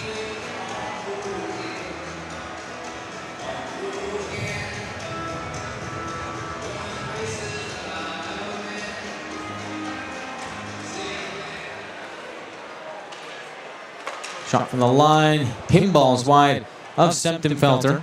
Nas was the one who took it. He'll take another, and Septenfelter fights that off. A low line drive as well. Puck plops down in the near corner. Ghost Pirates return it to Nas at the line. Drifting right, fakes the shot, feeds it to the inside on a quick pass to Drevich. His shot is blocked. Gladiators take it and rip it to the neutral zone. Ends up angling itself to Purpura as the Gladiators make a line change. Carroll slots it along the left wing for Tellier. He'll wire it down deep. Septenfelter doesn't play it. Leaves it for Nychuk. They'll scoot it to Morgan. Off the wall. Shuffles out the center. Nolan closing in on it. sees it go the Ghost Pirates' way. Extra pressure, gets it to Scardina. They feather it to the inside for Morgan. Backhand shot, he scores! Peter Morgan has his second professional goal, and it's a one-goal game in Savannah. Ooh, I heard the whistle blow. That one just trickled over the goal line. I don't know if Savannah can challenge that. Peter Morgan with the pass between the circles, takes the backhand shot, goes into the back of the net, and the Gladiators are back to within one.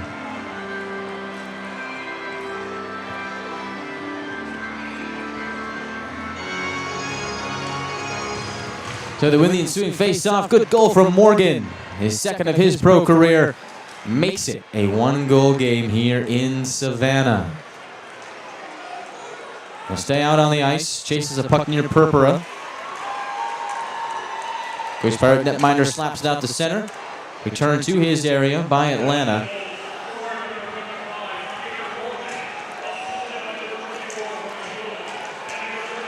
Ghost Pirates come storming back in.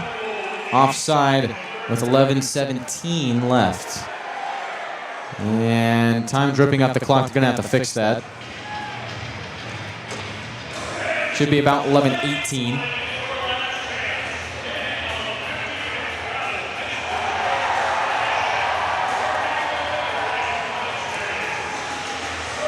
And so while they fix that clock malfunction, coming at 8:10 into the third period is Peter Morgan from Ryan Nolan and Ethan Scardina that has made it a one-goal game in Savannah.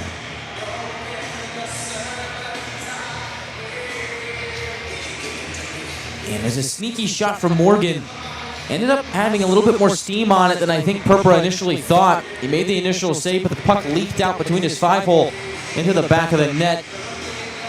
And Morgan's got his second of his pro career, and nice job there from that line. Comes storming in. Puck was up for grabs in the neutral zone. Scardina really get it to Nolan. And then next thing you know, he found Morgan streaking through with that speed. And he scores to make it a one-goal game. And for Peter Morgan, he had a very successful career at SUNY Geneseo. Ended up being the Rookie of the Year in 21-22. And then first team All-Conference 3 times in his 4 years. Here in his rookie season with the Gladiators. Backhand shot by O'Brien. Purpura got a piece of it. Ghost Pirates able to wrestle out the center. Koopman from the right wing delays for a chance for Walsh. Fans on it. Conroy slaps it away from pressure. Heward shoots into traffic, gets a stick and goes wide. Puck plops down below the goal line. O'Brien in the scuffle with Granowitz. Able to peel it from the pile, but ends up turning it over. Ghost Pirates knock it to the line for a shot by Lapina. Blocked by Conroy. Sends Sylvester on the run. Hits the stick of the captain. Comes to the Ghost Pirates. Fights towards the net. Has a trailer in Young. And his one-timer is snapped up by Purpura. What a fight there from the captain, Cody Sylvester. Wasn't going to quit on that puck. The pass attempt glanced off his stick and just came bumbling deeper and deeper away from him and ends up powering towards it. Fights off the defenders, sets up that chance for Young, and the only man to beat was Purpura, and he stopped it. Face off to his left. Cipollone against Lapina.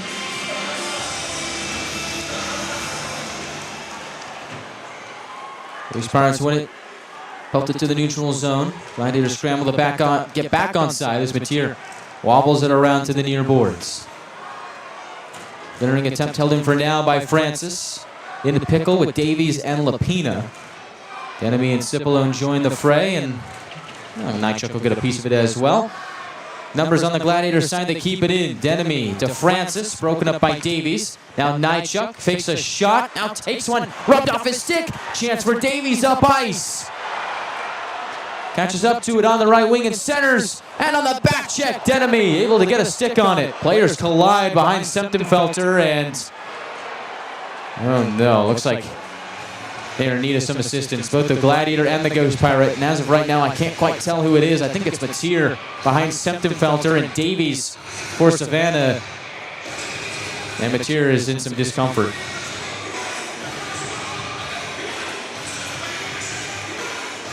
Nick Nelson, the athletic trainer, is going to take a look at him. And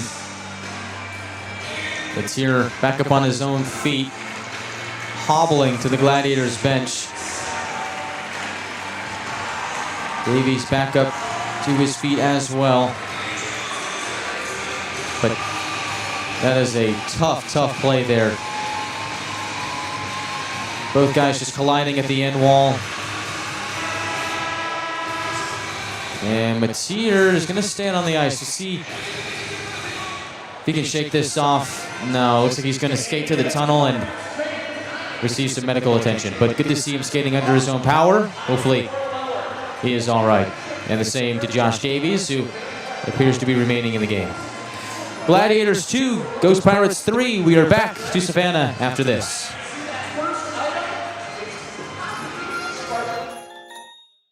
This holiday season, you can count on Kroger.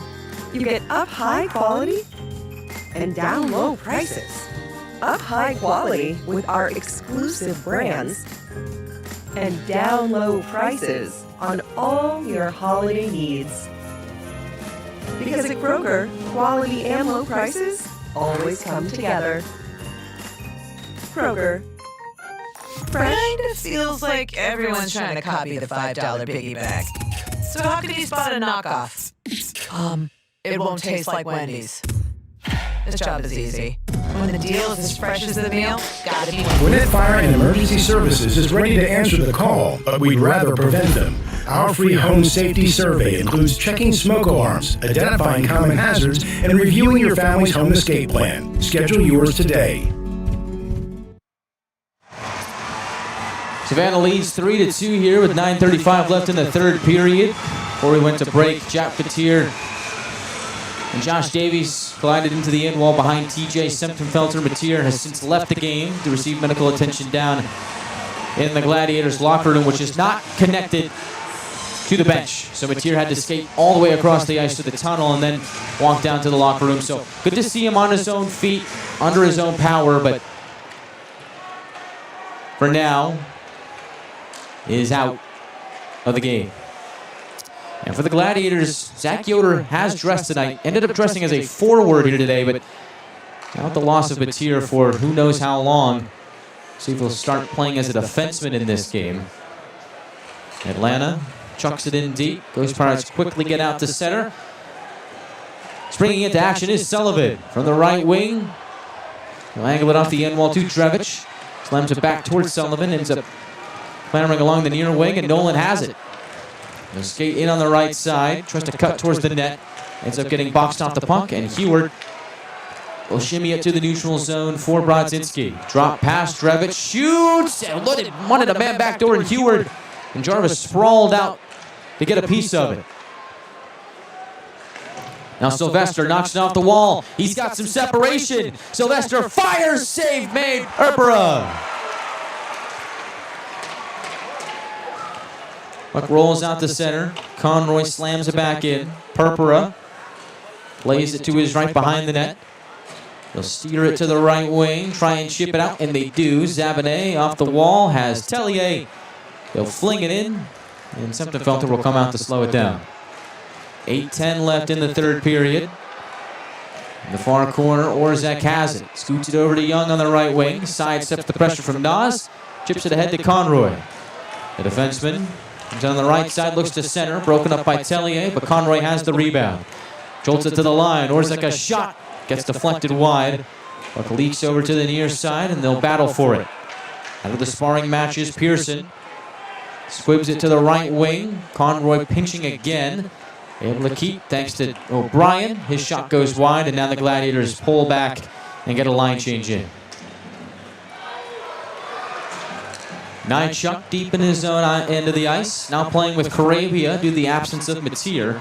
Feeds it to his D partner on the right wing. Chip and chase action as Carabia tries to catch up to it in the near corner.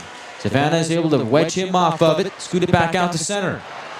On the move is Granowitz with Walsh. Those two trying to hit a give-and-go pass. Gladiators sniffing out. Another good play by Corabia. In the far corner, they'll punch the puck up the wall. Comes to the arms of Koopman. Snapshot blocked. Second chance blocked again.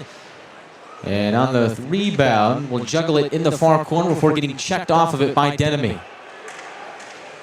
In a physical game here today for Carson Denemy. Has an assist in a fight. Just needs a goal to complete the Gordie Howe hat trick. Arabia launches it to the line, but it's held in by Carroll. Filters it down deeper. Nychuk fields it in the far corner. They'll press it to the right wing. Now back across the Nychuk from the left. Scoots it looking for Denemy. Pass away from him, and now Ghost Pirates come back up ice. Davies delays. Has a trailer that gets pinned up on the near wall. 6:16 left in regulation. Rydell at the line. Feeds it to his right. Pass to the inside, broken up by Burns. Quick give and go in the neutral zone. Burns is tripped up on the zone entry, and that's going to draw a penalty.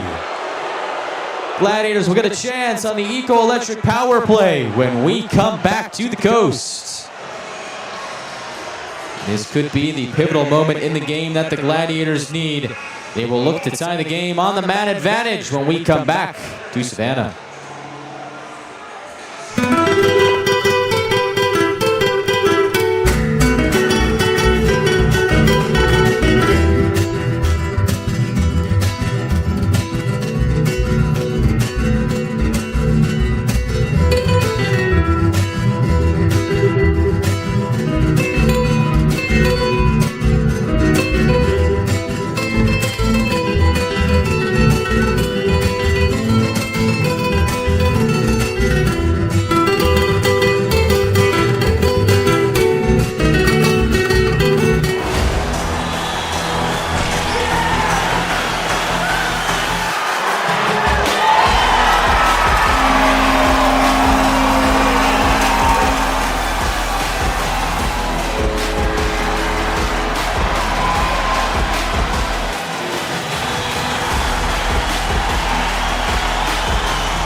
Before we went to break, Josh Lapina got caught for tripping, impeded Mickey Burns on his way into the attacking zone, and so the Gladiators for the second time tonight are on the Eco-Electric power play, and this is their chance to tie the game.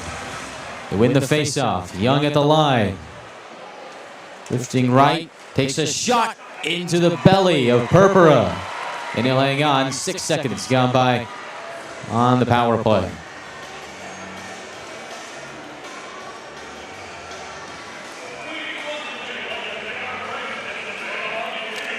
Face-off now on the near circle. Young, Nolan, O'Brien, Nychuk, and Sylvester, the five for the Gladiators here on the man advantage. Young to take the face-off. He will win it. Nolan slaps it to Nychuk, walking the line. Nychuk feeds it to Sylvester. From the left wing, the captain scans the ice, returns it to Nychuk, now drifting right. Feeds it left, back to Sylvester. He'll hold and shoot. Shot is blocked. Has the loose puck. Stick breaks on the far half wall. That belonged to a Ghost Pirate. They are able to clear, though, as Granowitz, whose stick broke, gets a new one. Meanwhile, Sylvester plays it to Nolan, and oh, they're offside. Oh, I don't know about that. But good news, Mateer's back. Jack Mateer out of the tunnel.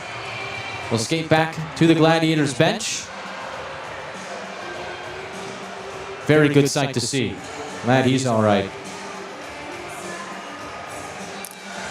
And they're actually going to take this face-off all the way to the right of Semptimphelter. But good high alert play there from Semptimphelter, who does have a point this season. 1 assist for Semptimphelter. I believe Hyder has 2. Trying to create a chance there as the Ghost Pirates are trying to make a change short-handed. Still 1:19 left on this power play for the Gladiators as the Ghost Pirates mail it back down to Semptimphelter. And he comes out to play the puck. Ghost Pirates for pressing. Zabanet was there, but Atlanta goes back up ice. Here is Nolan on the right wing, forced to the outside, checked off the puck, but not before digging deeper. Battle for it on the near circle. Lucas twisted to the line, held in by Nightchuck. From the left circle, leaves it for Sylvester. Back up top, Nolan doesn't shoot. Back to the captain on the left wing. Nightchuck to Sylvester. Now Young at the right circle. Back to Sylvester, feeds it to Nightchuck. He'll shoot, save made, the rebound available. O'Brien centers, Young fires. Oh, what a glove save! Purpura! Robbery in Savannah! Unreal!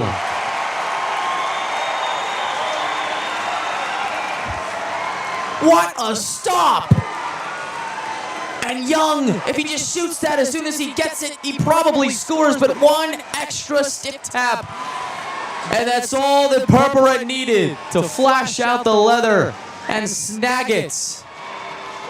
Oh, we were that close to having a tie game. 35 seconds left on the power play. Second unit on. Francis, down low to Burns from the goal line. Back to Francis. Right wing half wall, up to the line. Orzek feeds it left for Conroy. He'll take a shot, blocked in front. Gladiators able to take it back. At the line, Orzek can't keep. Pressure too much from Walsh. Felter comes out to play it. Time winding down on the power play here, and maybe one last chance. 3 seconds left on the power play. Out of the box is Lapina. Orzek centers, Francis fires, and Purpura's got it. Freezes with 3:54 to go.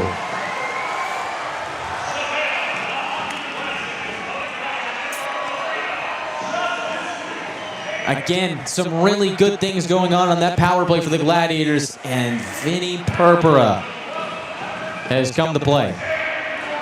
Made some really good saves there, including that highlight reel stop on Alex Young.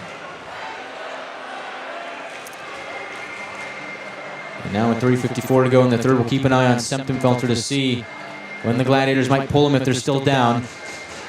Scardina takes the face-off against Sullivan on the near side. Won by the Ghost Pirates, but Scardina is able to steal it back. They dish it down low to Morgan. He's squashed off the puck.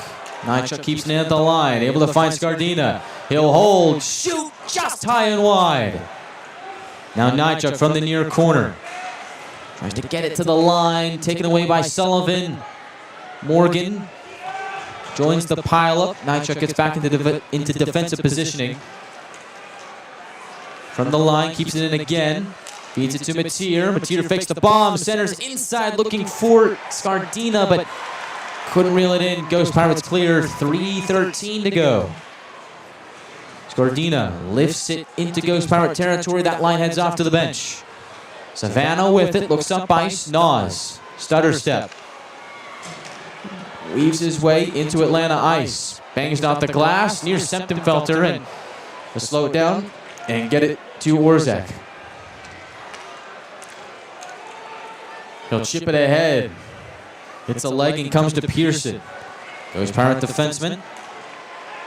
Dekes out to center. Feeds it to his left, and Savannah's offside with 2:39 to go.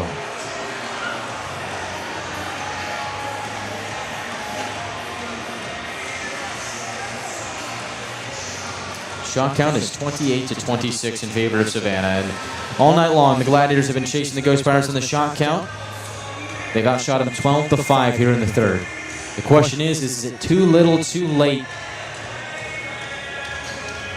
Still 2:39 on the clock. Plenty of time for a comeback.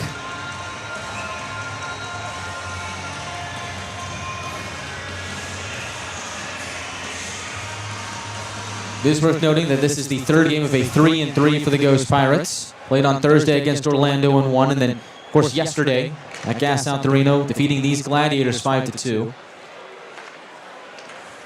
Orzek in on the right wing. Looks to center, intercepted by Koopman.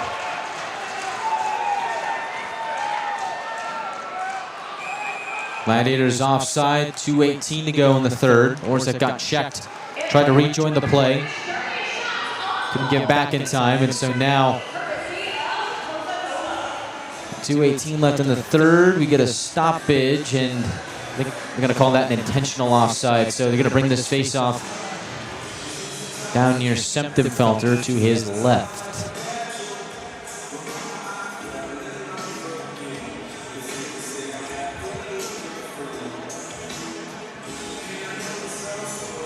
Davies will take the face-off against O'Brien.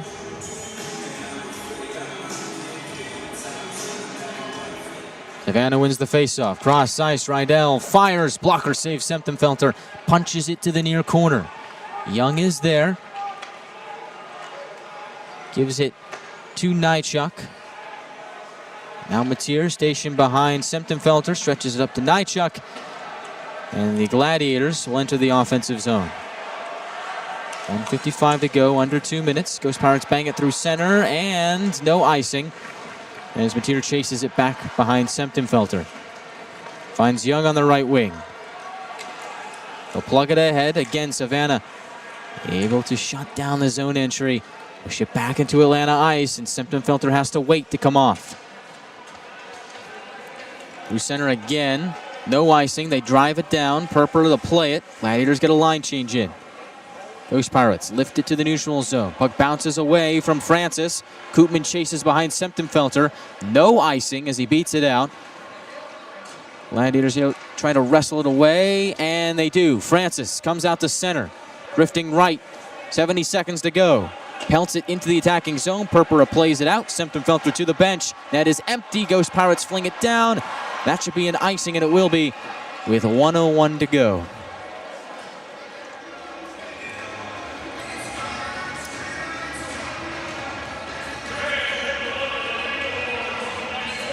I'm curious to see if Matt Ginn will use his timeout. Here he does. So Atlanta has called its timeout. Matt Ginn will pull out the whiteboard. Zach Fennell as well, and we'll draw up a play here for the final 61 seconds of regulation. Here's how we got here. Savannah scored the first two early in the first period. 2:44 in. Carroll scores on a screen. Then Walsh scores on a tip. 6:59 in. Atlanta gets one before the end of the period from Jack O'Brien. 1:29 left in the opening frame. And then the second, Savannah scores from Zabinet. 3:38 in on the power play to make it 3-1. Then here in the third period, 8:10 in, Peter Morgan scores his second pro goal to make it a 3-2 game. And that is where we sit at this moment. This one coming right down to the wire. We wouldn't have it any other way, though. Entertaining night, to say the least. Can the Atlanta Gladiators pull off the comeback? They've got 61 seconds to tie the game. That is empty. Septemfelter on the bench.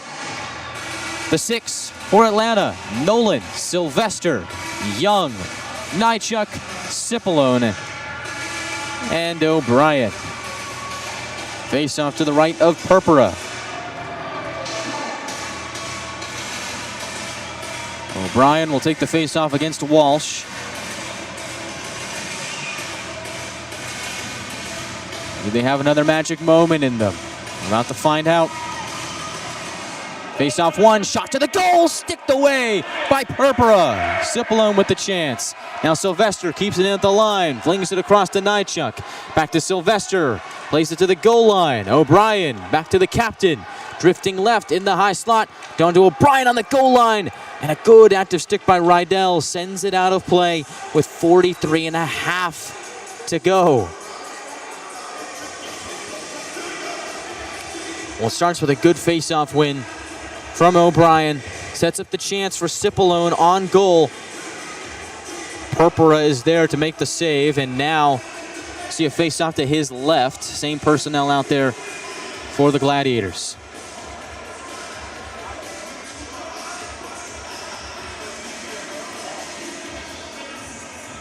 Young to take the face-off against Walsh. And bouncing puck, Savannah's won it. They'll take it to the end wall. Clearing attempt is fanned on. Atlanta has the puck. O'Brien drives it to Young in the near corner. Back to O'Brien. Has Nychuk at the line. Feeds it across. Sylvester scans back to Nychuk in the high slot. Flings it to the left circle. Young turns towards the goal. Puck rolls off his stick. They'll swat at it. Leaks into the near corner. 17 seconds to go. Young on his forehand. Ships it to the line. Nychuk with time running out finds Sylvester. Sylvester back to Nychuk. Out of his reach. Sylvester tries to keep it in, and he does. Puck bounces up. Time running out. Ghost Pirates will survive.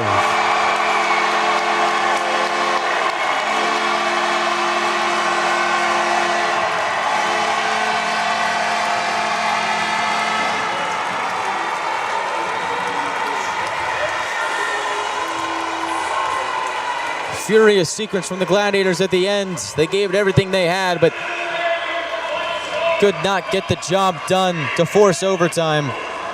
Savannah takes it 3-2, and they extend their win streak to 5 games, and for just the second time this season, the Gladiators have lost back-to-back games. They did not go down without a fight, though, and that is Gladiator hockey. Win or lose, fight to the final buzzer, and got to give them credit, they did just that. Savannah 3, Atlanta 2, coming up next year from Enmarket Arena. It is the post-game show. We'll wrap this one up and look ahead to next weekend against Greenville, as the Gladiators, now losers of their last 2, fall to 21-8, as the Ghost Pirates, winners of their last 5, improve to 15-13-3. We are back after this in Savannah.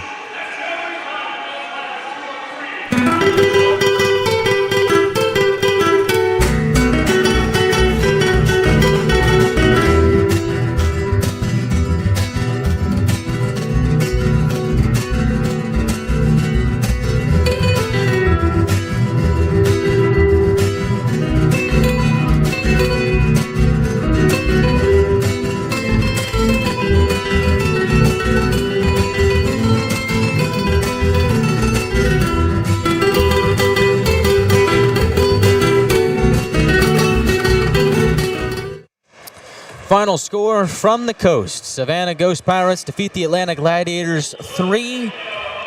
And it was a much better effort from the Gladiators here today compared to yesterday, but too little too late for these Gladiators. Time expires in a thriller. Savannah takes it 3-2.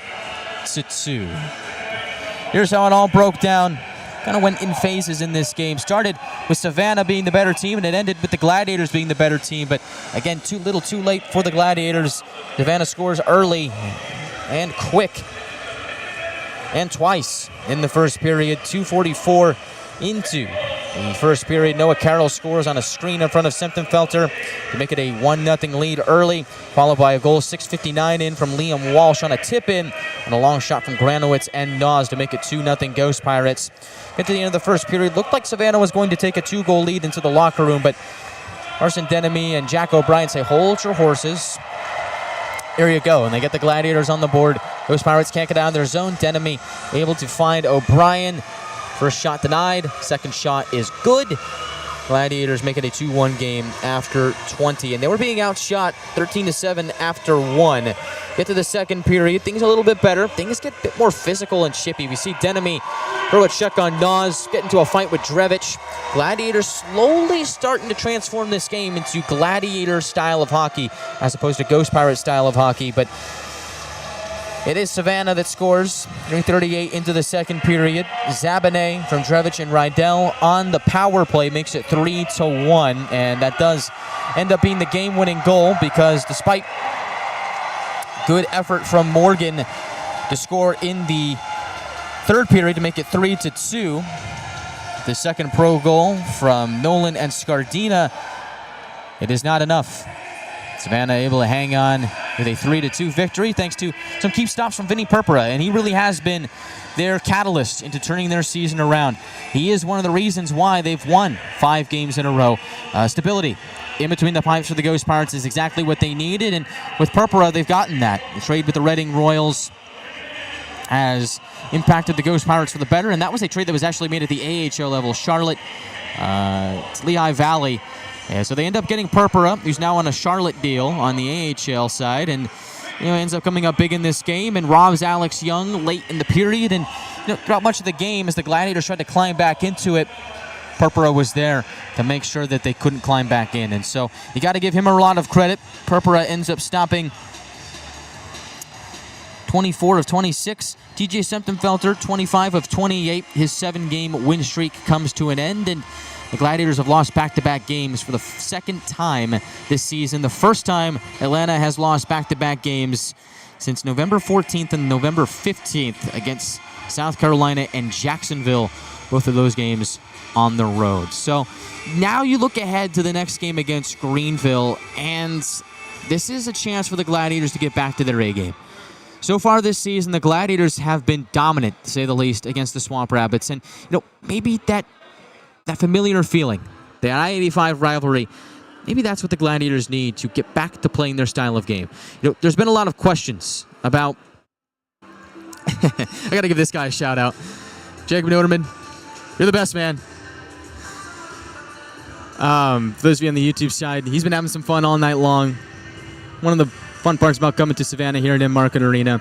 But interestingly enough, you think about this Gladiators team and the moving parts that have occurred over the last couple of weeks. Remember, before the holiday break, this was the Gladiators team that was really hitting its stride, and they came out of that break, out of the work stoppage, with a lot of questions surrounding about how they were able to score, how would they be able to progress without Walter, without Boudon, what was going to happen, and they end up making the trade with Iowa to get O'Brien, who scores here tonight, and Orzek, who we thought had another really good game.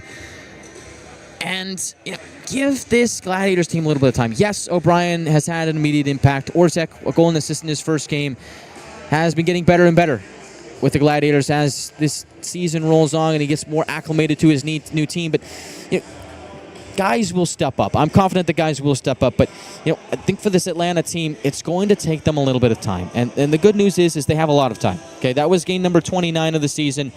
There is plenty more on the schedule, and so there is just going to be a bit of this process for the Gladiators to gel together as these new line combos come together. We saw about a couple of different permutations of line combos for the Gladiators here in this game as they tried to find a way to get their offense back in tune. And it's going to take a few games, I think. But the good news for the Gladiators is they are playing a familiar opponent in Greenville.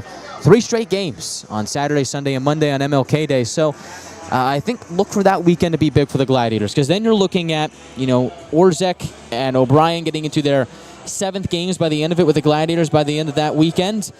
Look for that point to be where the Gladiators start to really build some chemistry and get some good things going. But I do believe that the personnel that this team has is the right group to take them to the playoffs, and as far as they want to go to the Kelly Cup final and eventually a championship. I do believe that the guys in the locker room are the right group, but right now they're still trying to find their way in terms of chemistry and gelling. It's going to take them a little bit, but trust in Matt Ginn, trust in Zach Vanel.